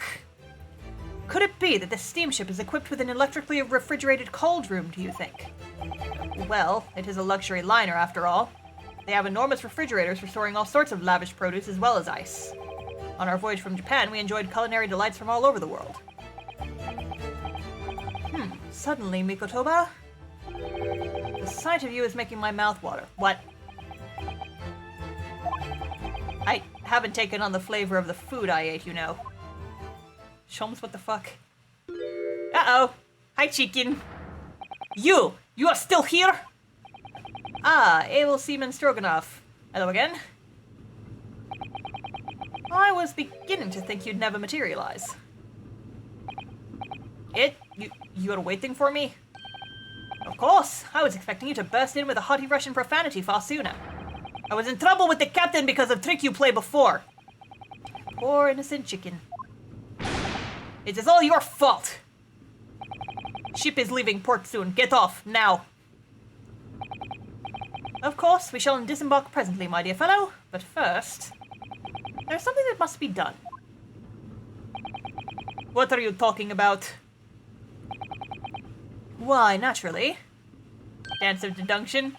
Yeah! The debunking of your deceit and the bearing of the truth. Kakoi? I'm afraid I see through your lies. For one thing, Mr. Jikoku has not yet left this vessel at all. And for another, my dear Seaman Stroganoff, you know exactly where the man is even as we speak, don't you? how can you... Good gracious, Sholmes, you mean you've worked it out? All of it? It's really been too long, hasn't it, old friend? 10 years, no less. So, would you care to join? Yes! Fuck yeah! Bro dance! So, would you care to join me for a dance of my inimitable logic and reasoning? Oh my god, I love this so fucking much! Holy shit! Oh my god! Nothing would please me more. But what is this? We have but minutes until the vessel puts to sea. No games now. Bros! Yes! Time is of the essence. Mr. Stroganoff, allow me to remind you of your earlier claim. You told us that Jikoku left the ship some 2 hours ago. That is what I said. Sadly, that was a rather clumsy lie. You see, there's something in this room that quite clearly contradicts it. What? Ah, yes, of course. I see you've noted it too, Mikotoba. Then please, do take the lead. What in this cabin shows the impossibility of Jikoku having embarked 2 hours ago? Let's see what the last 3 years have done to your observational skills then, Mikotoba. It's been 10 years since we last did this, Sholmes, not 3. Why, of course it has, quite. Now, all the clues are here in this cabin for your eyes to see. But as I always say, you must not merely look, but observe. Observe, and the answers become clear. So, impress me. I think I can manage that. Well, obviously, there's fucking ice. Take that!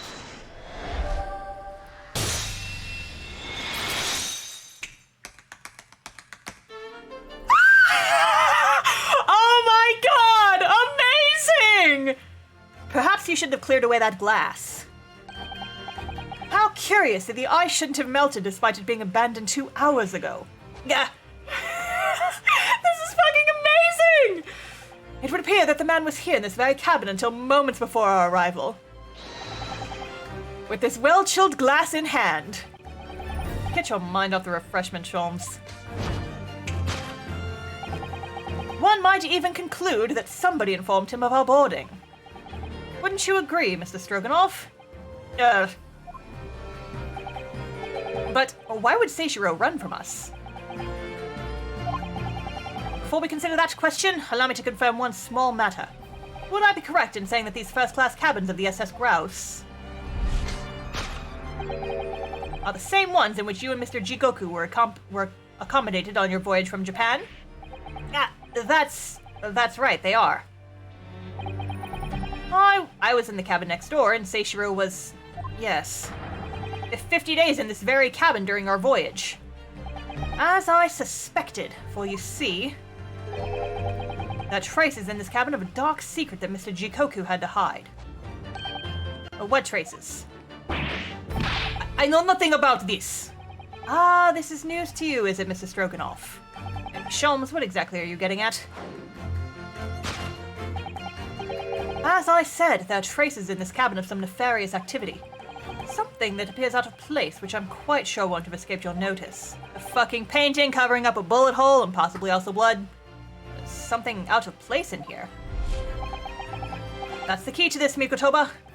The remnants of the dark deed that took place in here are being masked by something quite incongruous. I must say, I didn't foresee ever doing this dance of deduction with you again, Mikotoba. No, quite, but life is full of unexpected twists and turns, as we well know. Now then, let's see if I can't uncover the truth here. Yes, you have the floor, my dear fellow.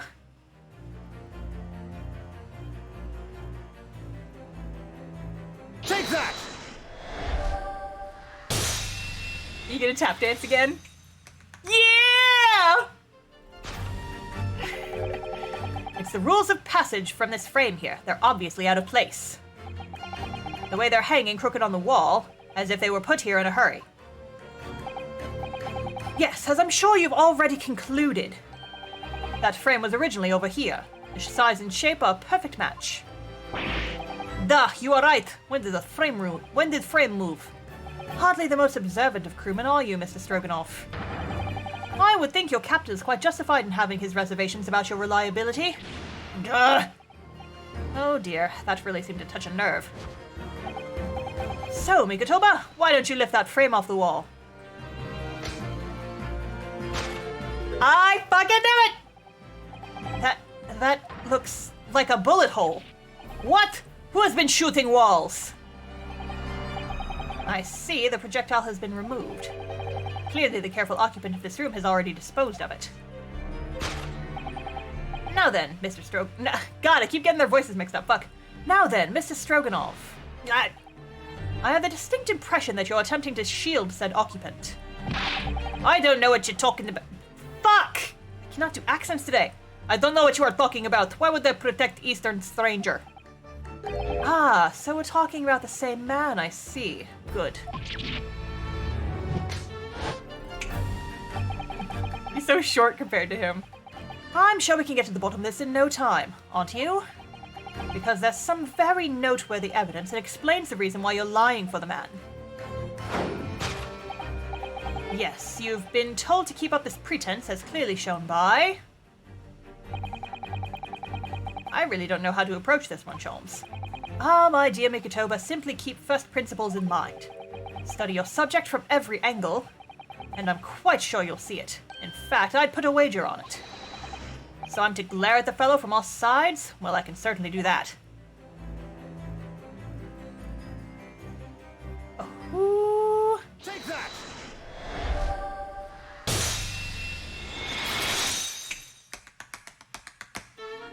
Fucking incredible! The dance! The dance of deduction! It's almost too obvious for words. Quite. The universal language of the world? Ass cheeks. I mean money. Yeah. And I'd wager that the Eastern fellow in question is Seishiro Jigoku, yes? Gah! So, I presume you realize what this means. There are clear signs that a crime has been committed in this cabin. And the way you're going, sir, you'll find yourself accused of being an accomplice. But... I believe you know, Mr. Stroganoff. You know where Mr. Jigoku is hiding at this precise moment in time. In the fucking trunk. As always, Mikotoba, in matters of deductions, the furtive glance is your unfaltering ally. Yes, I think you're onto something there, Sholmes. You found the chink in this burly fellow's armor. We need only follow the man's gaze to know where our prey is hiding. The slightest flicker of the pupils, a minutely delayed blink. Nothing escapes my attention, even that which is barely perceptible. You could hardly call this perceptible, Sholmes. The man's turned his entire head. It's not exactly what you describe as a furtive glance, is it? It's almost too obvious. We shall let your tapping toes decide, my dear fellow. Take that!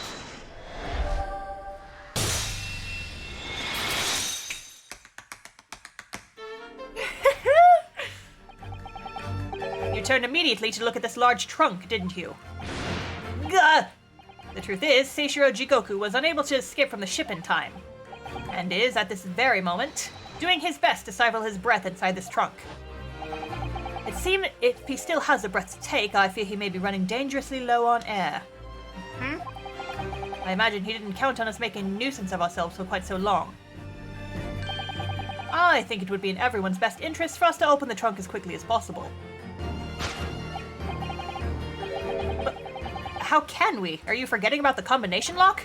We don't know the 7-digit code. The combination lock can't be opened from the inside the trunk. Therefore, there must have been an arrangement for somebody to open it after our departure. Of course. In short, before Jigoku hid himself inside that trunk, he must have told somebody the 7-digit number for the lock. As I'm sure you can confirm, Mr. Stroganoff. No, I know nothing about this. He wrote it upside down on his arms. 5231045. Holy shit! I know nothing about combination code. Don't move a muscle, my good seaman. Huh? What is this, Danganronpa writing stuff upside down? Now, Mikotoba, would you do the honors and open the trunk?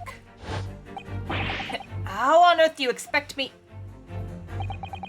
It's a 7-digit number, remember. Quickly now, we have little time.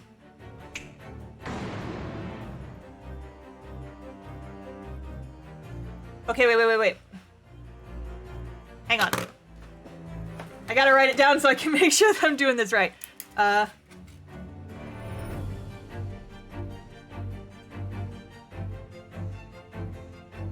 then the M was like a weird 3. Or no. Wait.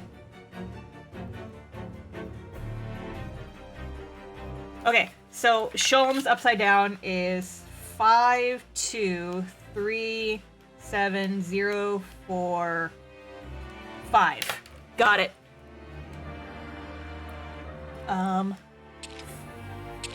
5, 2, 3. Oh, there's no 7. I guess it was a 1. 0, 4, 5. Take that! Yeah! That was fun. I liked that puzzle. That did it. It's open. You had to meddle, didn't you? What's up, buddy?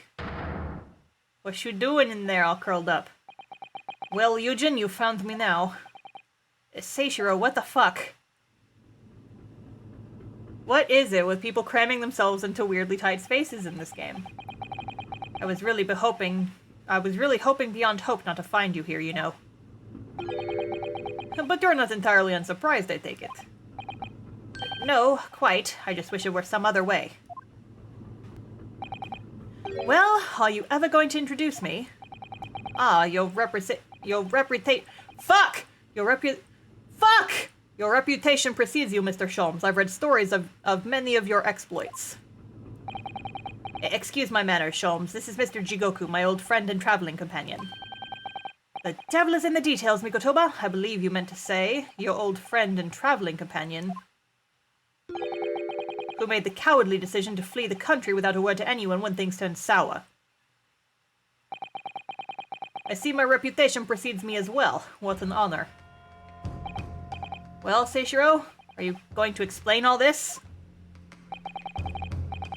You know it all by now, I imagine. What you didn't know, of course, is that 3 days ago, on the night before our arrival in Britain, an attempt was made on my life here in this very ship. By the Reaper of the Bailey? Yes, I've since heard. Because you were once prosecuted by the Reaper, weren't you? 10 years ago now, mind you. And I had no idea at the time what a dangerous individual he was. Anyway, when we arrived in London to find the symposium was postponed until goodness knows when, it became all too apparent to me that I might very well be targeted again. So you decided to flee the capital without saying a word to me about it? I'm afraid so, yes. Of course I realize now that I really ought to have confided in you. Yeah, you should have! It's somewhat surprising, I must say. What is? Well, first-class cabins aboard luxury steamships are in very short supply. It's more than a little hard to believe that this one just happened to be available. So says the protagonist of some colorful short stories. Well, I don't care for your opinion. The cabin did just happen to be available, so I purchased the ticket, and here I am. I've just seen for myself the obvious remnants of that incident in this cabin. So you'd already purchased your return ticket before we even docked in Dober, had you? To prevent anyone else taking this cabin and seeing the evidence, is that it? Eugen, I have nothing to say to you. Well, in a mere 5 minutes, the ship will set off on its onward voyage and not make port again until Italy. I'm afraid we must insist that you disembark with us at once. You have no jurisdiction over my movements.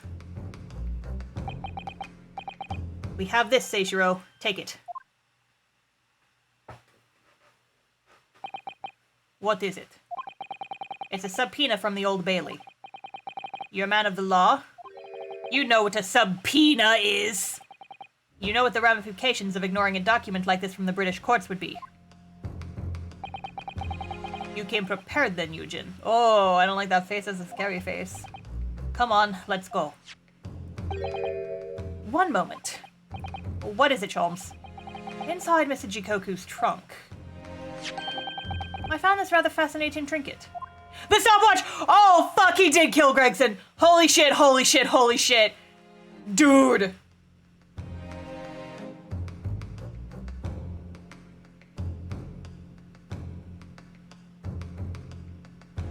Is he the fucking Reaper?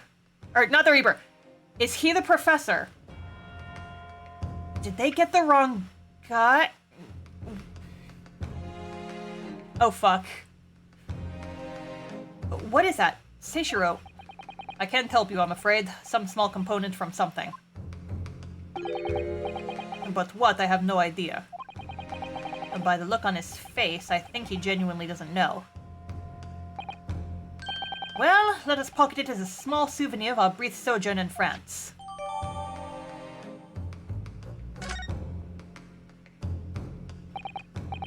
He could be the Professor, because he was also in London, and he was in the court. Holy shit. Okay, this is getting deep. Alright, let's just keep going. Well, young Naruhodo, I think we've done as much as we can, I'm afraid. The rest will be on the shoulders of you and your assistant. But does he have any connection to dogs? We don't know yet, but he might. This is a lot.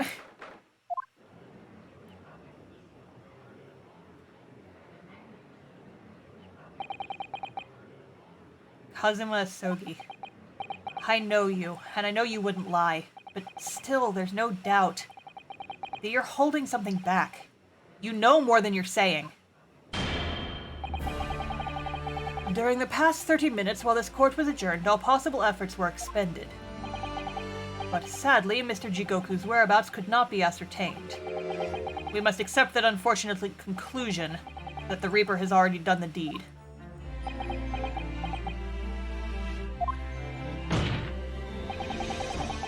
There's no sense in wasting any more of the court's time. The prosecution calls for an immediate verdict. Oh, stretch break. Oh, my neck just cracked really loud. Unless it was a dog with a knife. Hi, I'm a dog with a knife. Ah! That's a TikTok audio I heard last week.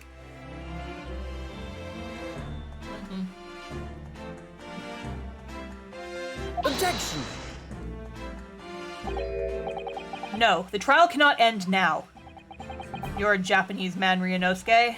You should know when to lay down your sword. And you should know never to presume when the battle is won. The court has already been presented with all the evidence and heard all relevant testimony, and there can only be one conclusion, that the accused is guilty. All relevant testimony? Far from it. There's still a crucial witness, from whom the court is yet to hear a single word of testimony. In that case, call your witness to the stand at once, counsel. Yes, my lord. Tomorrow, if possible. The witness is already on his way and scheduled to arrive tomorrow. Who on earth is this crucial witness? Seishiro Jigoku.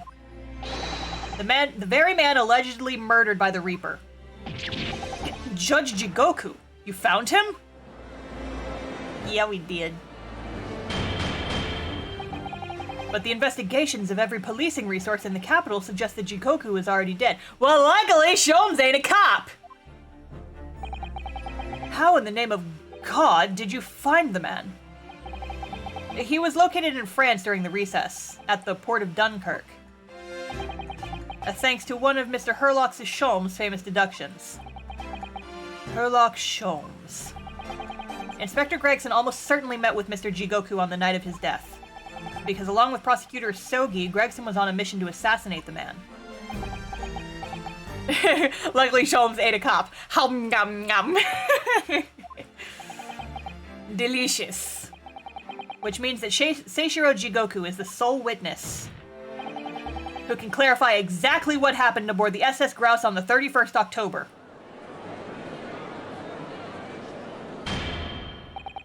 Well, it would appear that it's too soon to move to adjudication at this point. The prosecution concurs. The court must hear Mr. Jigoku's testimony. No judgment should be passed until all testimony has been considered. In that case, I hereby call the end of today's proceedings. Court will reconvene at the same hour tomorrow. No objections from either side? No, my lord. No objections, my lord.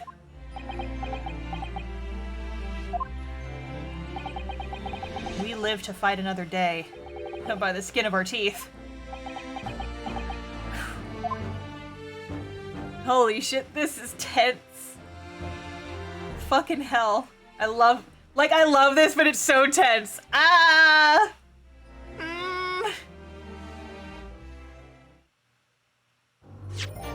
Yes, we're gonna save. I'm still not over the tap dancing shit. That was fucking great.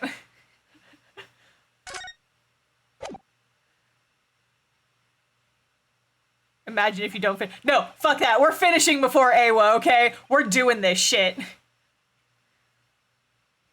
We'll just have to stew over it all week. No, we are finishing before Awa one way or another, goddammit, because I refuse to leave myself on that cliffhanger for a whole week and a half.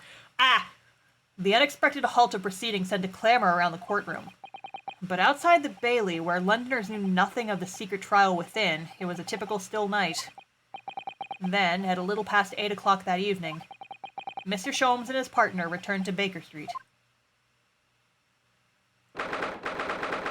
Oh, what is this? It's so nice. We have returned, my dear fellows. Welcome back to Britain, and thank you for your timely help. Think nothing of it. I believe you've had an even more wearing day than Mikotoba and I know. Gorilla Trial from the Anime Week in Atlanta Artist Alley. Oh my god. You could say that. We were on the brink of defeat in court earlier. So this prosecutor, Sogi, had you on the ropes, did he? And he's your best friend, you say?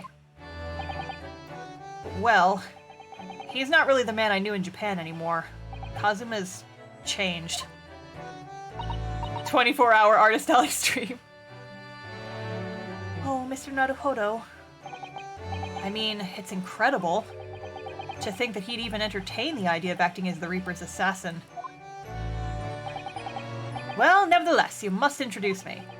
After all, I've only ever met the young man as a corpse. When all this started, almost a year ago now. Mr. Sholmes still hasn't told us the truth about what really happened back then. About the motivation for what he himself described as a great detective's lie. Now then, I must say, it's really quite a journey all the way to France. Well, it is another country, Mr. Sholmes. So, what news of Judge Jigoku? We took him to Scotland Yard. The investigating detectives there had a lot of questions for the man. Poor Professor Mikotoba. This must be quite a shock for him. Ah, yes. I picked this up at the telegraph office on our way home. What is it? Surely you haven't forgotten already. I put upon you for the matter only yesterday. You put upon me, Sholmes. I had to fill out your telegram to Japan and foot the bill as well. Oh, you had a reply already? What was so urgent, though, Mr. Sholmes? Such matters can wait until later. I'm far too hungry for an involved conversation at present. Well, that's good news, because supper's ready, everyone. Ha, and what a feast it is! If I were none the wiser, I'd have think the trial were won already. Roast beef, kippers, stew, steak and kidney pie, Yorkshire pudding. Tomorrow could be a very long day, so eat up! In that case, I think I'll seat myself just here. This place appears to be the only one set with a helping of pheasant as well. Oh, sorry, Hurley, not there. Why ever not? Are we in set places this evening? Yes, and that place is for Susie's daddy. For me? That's That's right. I made it especially for you, Professor Mickey. Oh, I see. Well, that's terribly kind of you. It's a shame, really. What do you mean? Well, for a brief moment I believed it. That Susie and I were half-sisters, I mean. Oh! There she is. She's too fucking smart. Iris, do you mean... Yes, I know now. I overheard yesterday. I secretly listened into the conversation you had after I tricked you all into thinking I'd left. Yeah, we're having this conversation now. Oh boy. What? Come on, like she wasn't gonna eavesdrop? Give me a break. The misunderstanding arose because of that autopsy report from 10 years ago. But actually, it turned out that neither Dr. Wilson nor Professor Mikotoba are Iris's... What? Are Iris's father. Yes, about that, Iris. You know why... I know. You can't tell me at the moment. Then who? Oh, Iris.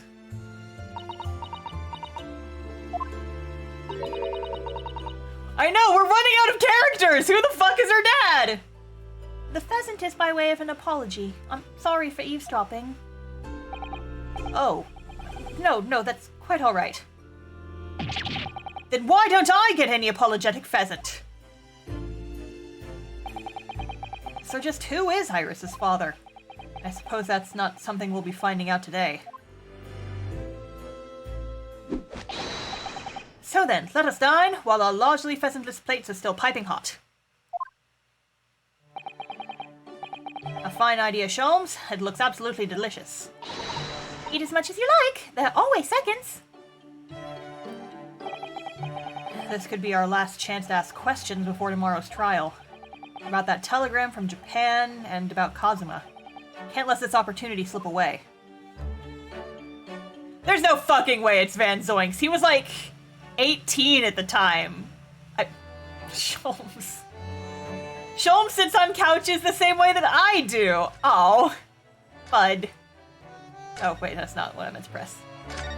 He's just sitting. Mr. Sholmes, what are you doing? Yuri Not Yowie, thank you for the follow. Welcome to the Stream Squad. Another star in the jar! Surely it's abundantly clear that I wasn't brooding over Mikotoba's refusal to share his pheasant with me.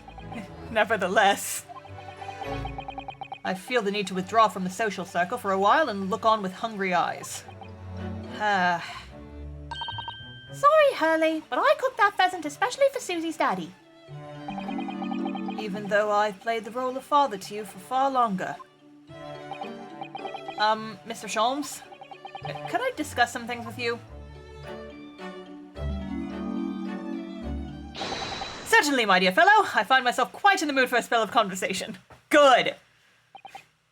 No doubt you're hungry to learn more of my deep love of game.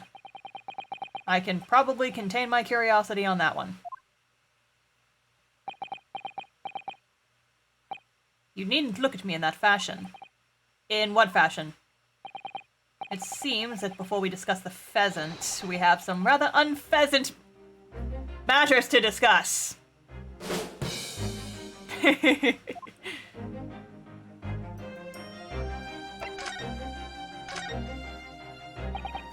So, what was in the telegram you received back from Japan then? Ah, this. I thank my lucky stars it arrived in time. Record found as indicated. Duplicate follows. K. Asogi, A. Shin, T. Gregson, J. Wilson. The secret government call outpost! Those 4 names. We've come across that exact same list before. They came up in that unforgettable case last spring. What appeared to be a simple case of aggravated murder turned out to be masking a monumental intrigue. A plot that involved the sale of British governmental secrets to foreign states. In exposing the means by which these secrets were being leaked, we deciphered a fragment of a message. K. Asogi, A. Shin, T. Gregson, J. Wilson. But we didn't find the names out until the case was over, and we never did get to the bottom of what they meant. All we knew was that the information had been sent by somebody in the British government to somebody in Japan. So, why are the names coming up again now? Yes, where did the sender of your telegram discover them, Mr. Sholmes? I have here the message I wired yesterday. Allow me to read it to you. Enter Judge Jigoku's office undetected and investigate telegram record. Oh, fuck. He really is involved in all this. I mean, we knew, but, like, now we know. Expect to find communication from Britain dated 1 year ago. List of 4 names. Need by tomorrow. Naruhodo. I sent a detective I know who specializes in clandestine missions of this nature. You asked Inspector Hosonaga to undertake such an onerous task for you? And in my name? I wonder what guise he opted for this time. My dear fellows, it was a matter of great urgency, you understand. Anyway, the list of names was found in Seishiro's office, and as Sholmes predicted. So you mean that mysterious collection of names that was sent from Britain to Japan was... It was sent to Judge Jigoku. He was the intended recipient. I don't believe it. But that doesn't answer the question of what the list of names actually signifies. I did formulate a hypothesis about that. But without a shred of evidence, I couldn't possibly have shared it. Mr. Sholmes looks deadly serious for once.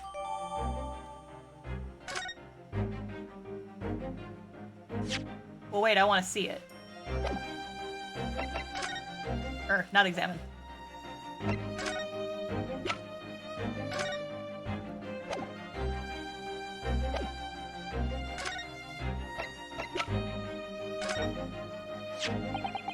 There was no room for doubt with your instructions in this telegram, Mr. Sholmes. You were very clear that it was Judge Jigoku's office that should be searched, so... You obviously knew that's where the list of names would be found. K. Asogi, A. Shin, T. Gregson, J. Wilson. But we've only learned those 4 names just over 6 months now. And only because they appeared as part of the top secret government top secret government call-out posts that were leaked. That's true, yes. But at the time, you were unaware of the background. You see, those 4 names were wired to Japan around 6 months before that. Approximately this time last year, in fact, when you were both still in Japan. What? It really would be hypocrisy on my part to reprove others for intercepting state secrets. Because after all, I'm perpetually eavesdropping on communications between the British and Japanese governments. You're perpetually doing what? How? Never mind the details, but you should know. No secret is safe from Herlock Sholmes when he has designs on knowing it. Damn, dude! Oh my, Mr. Sholmes, what a fabulous line! Now, 1 month after that list of 4 names was wired to the recipient Jigoku in Japan, Dr. John H. Wilson was murdered. Yeah. As soon as I learned of the incident, a hypothesis rapidly took shape in my mind. As it turned out, I was partly correct, and partly mistaken. Nevertheless, it was the beginning of all the tragic events that were to follow. Mr. Sholmes, please, tell us all that you know. Tell us about these 4 names and the tragedy to which they're all somehow connected.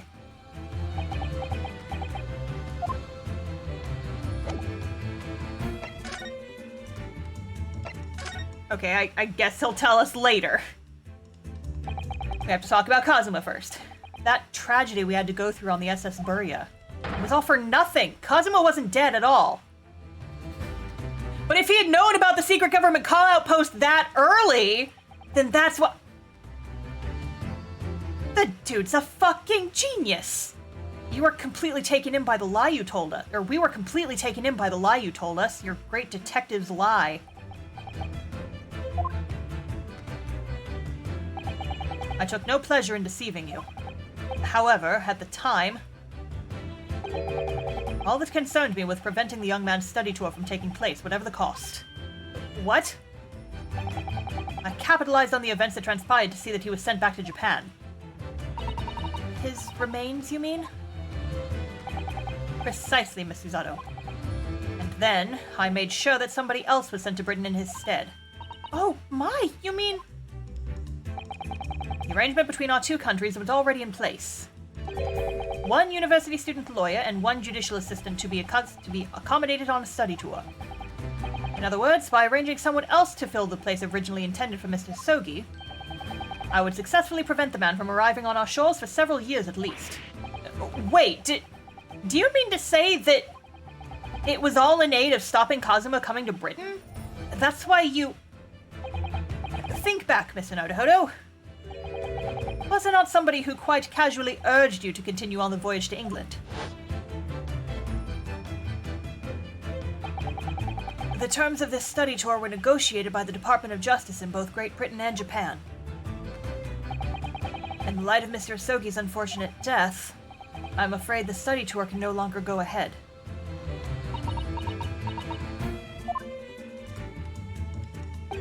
My dear fellows, the majority of problems have an extremely simple solution, you know. All you require is one lawyer, and the study tour can continue, surely. But there's no one else with the necessary qualifications, Mr. Sholmes. We know of no other lawyer. The voyage to London still promises a good month of time. Ample opportunity, I would say, to find yourselves another suitable lawyer. Holy shit! He was the mastermind behind fucking everything! Holy fuck! So you manipulated me? I've often remarked on the extraordinary lengths to which friendship will drive a man. I was quite sure that you would rise to the challenge for your late friend. I don't believe it.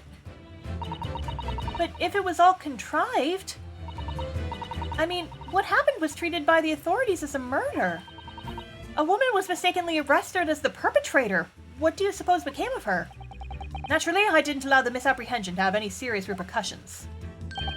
I subsequently explained everything and assisted the unfortunate soul in hiding the foreign refuge she sought. He's both sides of the bell curve! Holy shit, Sholmes! He's on both sides! He's playing for both teams! Holy shit!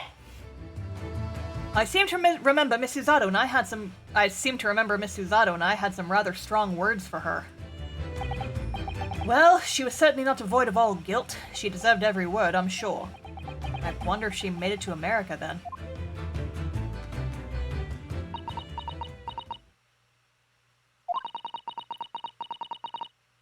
I'm afraid I simply cannot comprehend it. Why would you go to such lengths, Mr. Sholmes? Why were you so determined to stop Kazuma-sama from reaching Britain? The truth is, 12 months ago, there was already a very tangible omen of the impending tragedy, you see. Oh! An omen that at this very moment in time is close at hand. An omen of all these tragic events that already existed a year ago is close at hand? We need to find exactly what Mr. Sholmes knows.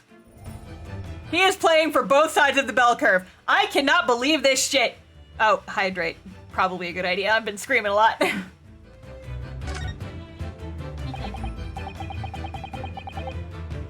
As I said, when I learned of Dr. Wilson's murder in Japan, my mind immediately turned to those four names.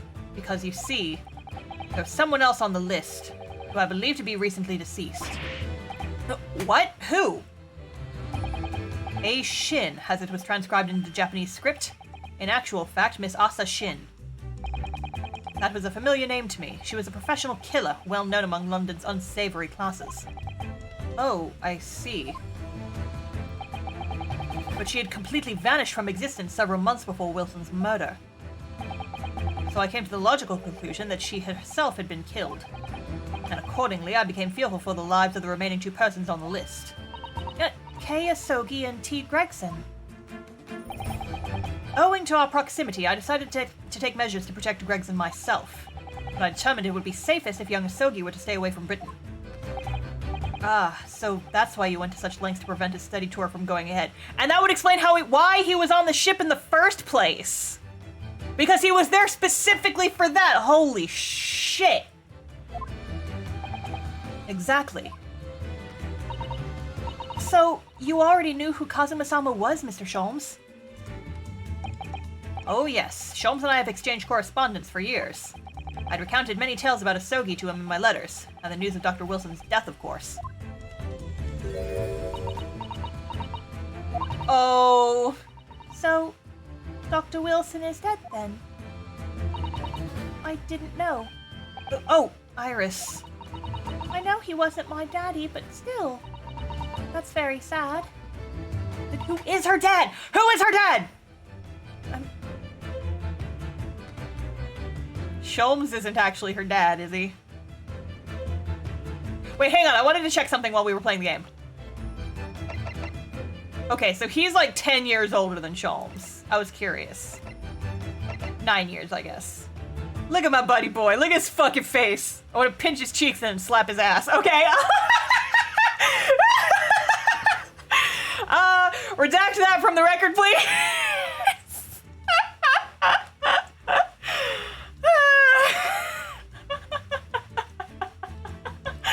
Anyway, I'm so sorry, Iris.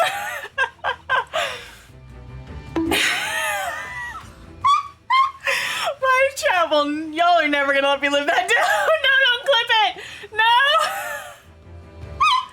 Fuck. We knew the significance of the name, obviously, but we just couldn't bring ourselves to tell you. No. Stop. This is a serious stream. No, stop. I'm fucking laughing. But what you just told us, Mr. Sholmes, doesn't completely tie in with the facts. There's one big hole in your hypothesis. A big hole, Mr. Naruhodo? Ah, yes. You mean about Hasa Shin, I presume. Oh, of course. Exactly. She wasn't killed, was she? She was in Japan, posing as a visiting student under the assumed name of Giselle Brett. I'm glad you're keeping up, my dear fellow, but I only became aware of that fact 2 days ago in the foyer of the Great Waterloo Hotel. Ah! And upon hearing that startling revelation, the hypothesis that I'd formed surrounding those 4 names was completely turned topsy. What? Topsy? What do you mean when you say your hypothesis was turned topsy, Mr. Sholmes? I believed all 4 names on the list to be the names of victims. However, I was mistaken. Very much so. Asa Shin was a killer. So this telegram is a list of both victims and killers, is it? Indeed, and it would seem that Miss Shin was dispatched from Britain with the sole intention of dispatching Dr. Wilson. Her visiting student status was merely a front. Which would of course explain why no motive could be determined for her actions. So the real reason Dr. Wilson was killed by Asa Shin is because he was the target of an assassination. And forearmed with that knowledge, fresh consideration of this telegram puts the list in a very different perspective. What do you mean? Yeah, because I'm still a little lost on that now. Well, does it not strike you? There's another among the 4 who subsequently became a visiting student. Wait, you mean... But of course, a name you know only too well. You mean Kazuma? Oh! He did say in court earlier today. Yes, on 31st October, I accompanied Inspector Gregson to Dunkirk in order to carry out a mission. And the mission was the assassination of the Mark. What the fuck? Young Mr. Asogi accepted that mission a year ago now. Surely not. In conclusion, this document is a contract of sorts. An international agreement, one might say, detailing an assassin exchange. An assassin exchange? How could Kazuma possibly have got involved in something like that? What the fuck? Let's assume that we have two parties, each wishing to dispose of a distinct individual. Those two parties then make a contract to swap their respective assassination targets. That would then be an assassination exchange. So, to begin with, the British assassin is dispatched as a visiting student in Japan, where she kills her target. And then the Japanese assassin is dispatched as a visiting student to Britain in order to eliminate his target. It certainly does sound like an exchange. But what on earth is the point? Don't forget, Naruhodo, that the British assassin at least escaped conviction, thanks to diplomatic immunity afforded by the consular jurisdiction. Oh, yes. Such jurisdiction should be null and void under the terms of the new treaty between our two countries. So the fact that it was brought into play suggests intervention at the very highest levels. The highest levels? These murders were two sides of the same coin, linked by not a common motive, but by a contractual agreement. As such, they appeared utterly unrelated. Yet in truth, the assassins were complicit in one singular devilish scheme. That disassociation and the safeguard of diplomatic immunity were, I believe, the motivation behind this plot. But wait a minute, Sholmes. If this telegram really is describing the exchange of assassins as you're suggesting, it would mean that the Japanese killer's target was never Seishiro Jigoku at all. It would mean Asogi's target was actually Inspector Gregson. What? Kazuma was here for Gregson? So Judge Jigoku wasn't actually the mark? Yes, that's exactly what it would mean. This is very twisty-turny. I hold myself personally responsible for failing to keep the inspector safe. Mr. Sholmes. I told him of my fears and implored him to seek a transfer to an overseas position. And that's why he was going to France? Obviously, with the young pickpocket in tow.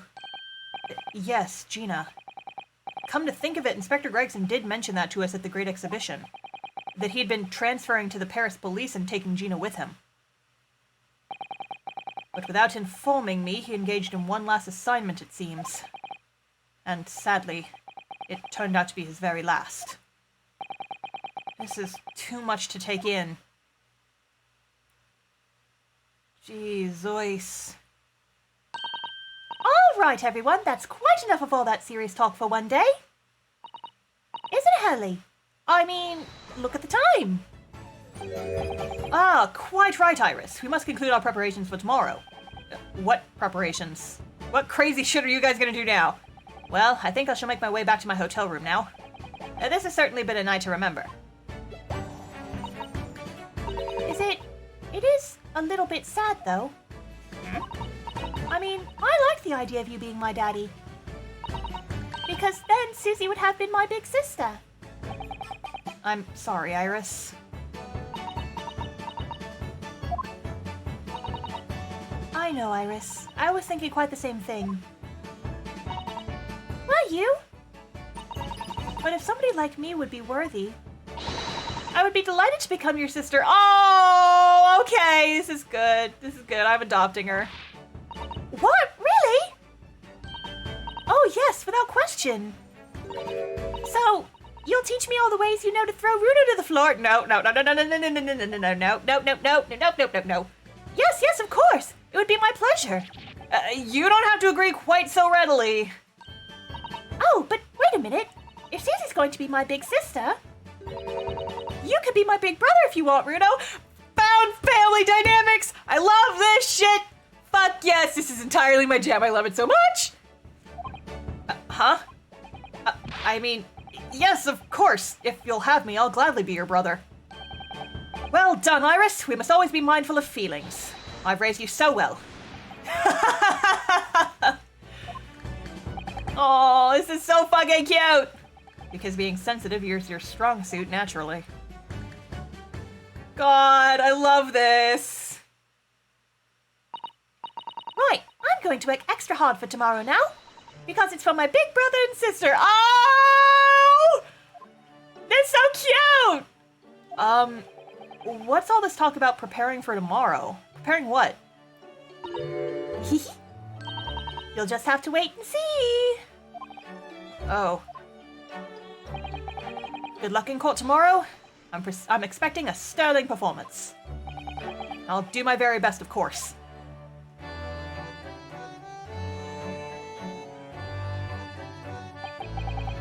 So the overnight break in the trial's proceedings became a crucial turning point, exposing new truths while posing new conundrums.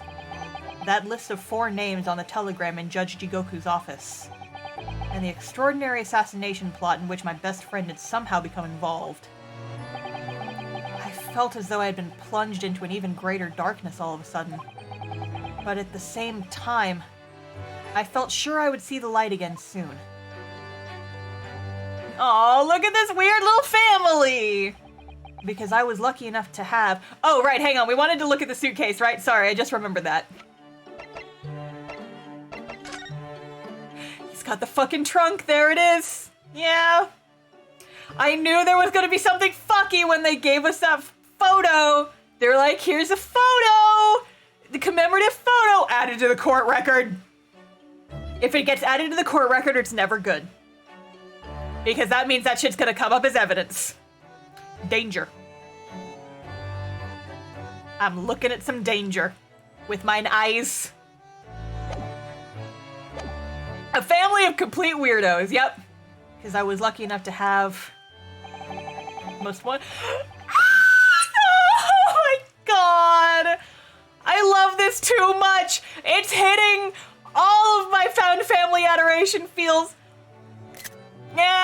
Oh no! God! I love this shit so much.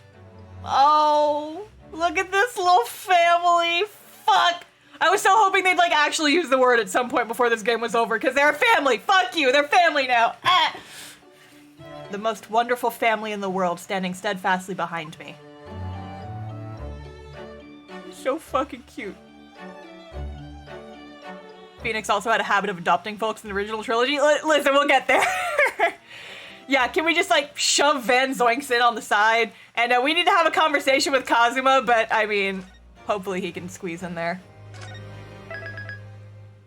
And y'all, I think that's where we can leave it for the night. And we can resume this shit on Wednesday. That feels like a good stopping point. It's a little early. It's a little early, but I actually do have stuff to do tonight. So I think that is where we will call it for the night, and we will resume with Trial Part 2 on Wednesday. Woohoo! Let's fucking go! Let's finish this fucking game! Yeah, it's a good stopping point. End on some cute fucking shit. But who is Iris's dad then? God damn it! Ah! Whomst! Oh god, I'm dying over here. I'm gonna die if I have to wait 2 more days. I'm sorry! Listen, it's Monday. My brother usually gets home from work pretty early on Mondays. And if we start now, then it's gonna go until he goes home, and then he's gonna be home, and it's gonna be weird. Wednesday. We will resume on Wednesday. And on Wednesday, I'll have all kinds of stories for you guys about unpacking 2,000 books. Because my Kickstarter books are gonna get delivered on Wednesday. Finally. Whoosh. Anyway, I'm gonna do my shilling, and then we're gonna find us a raid. Who's streaming?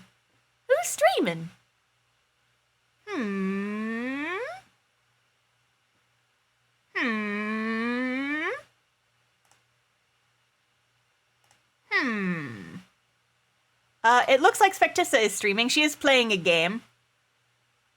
We can raid her. That's nice. Are you not shipping the books out until after the con? I'm gonna get as many shipped before the con as I can. But obviously I'm not going to be able to have time for all of them. So, usual shilling. Thank you guys for joining me. If you are not already, please consider joining my Discord.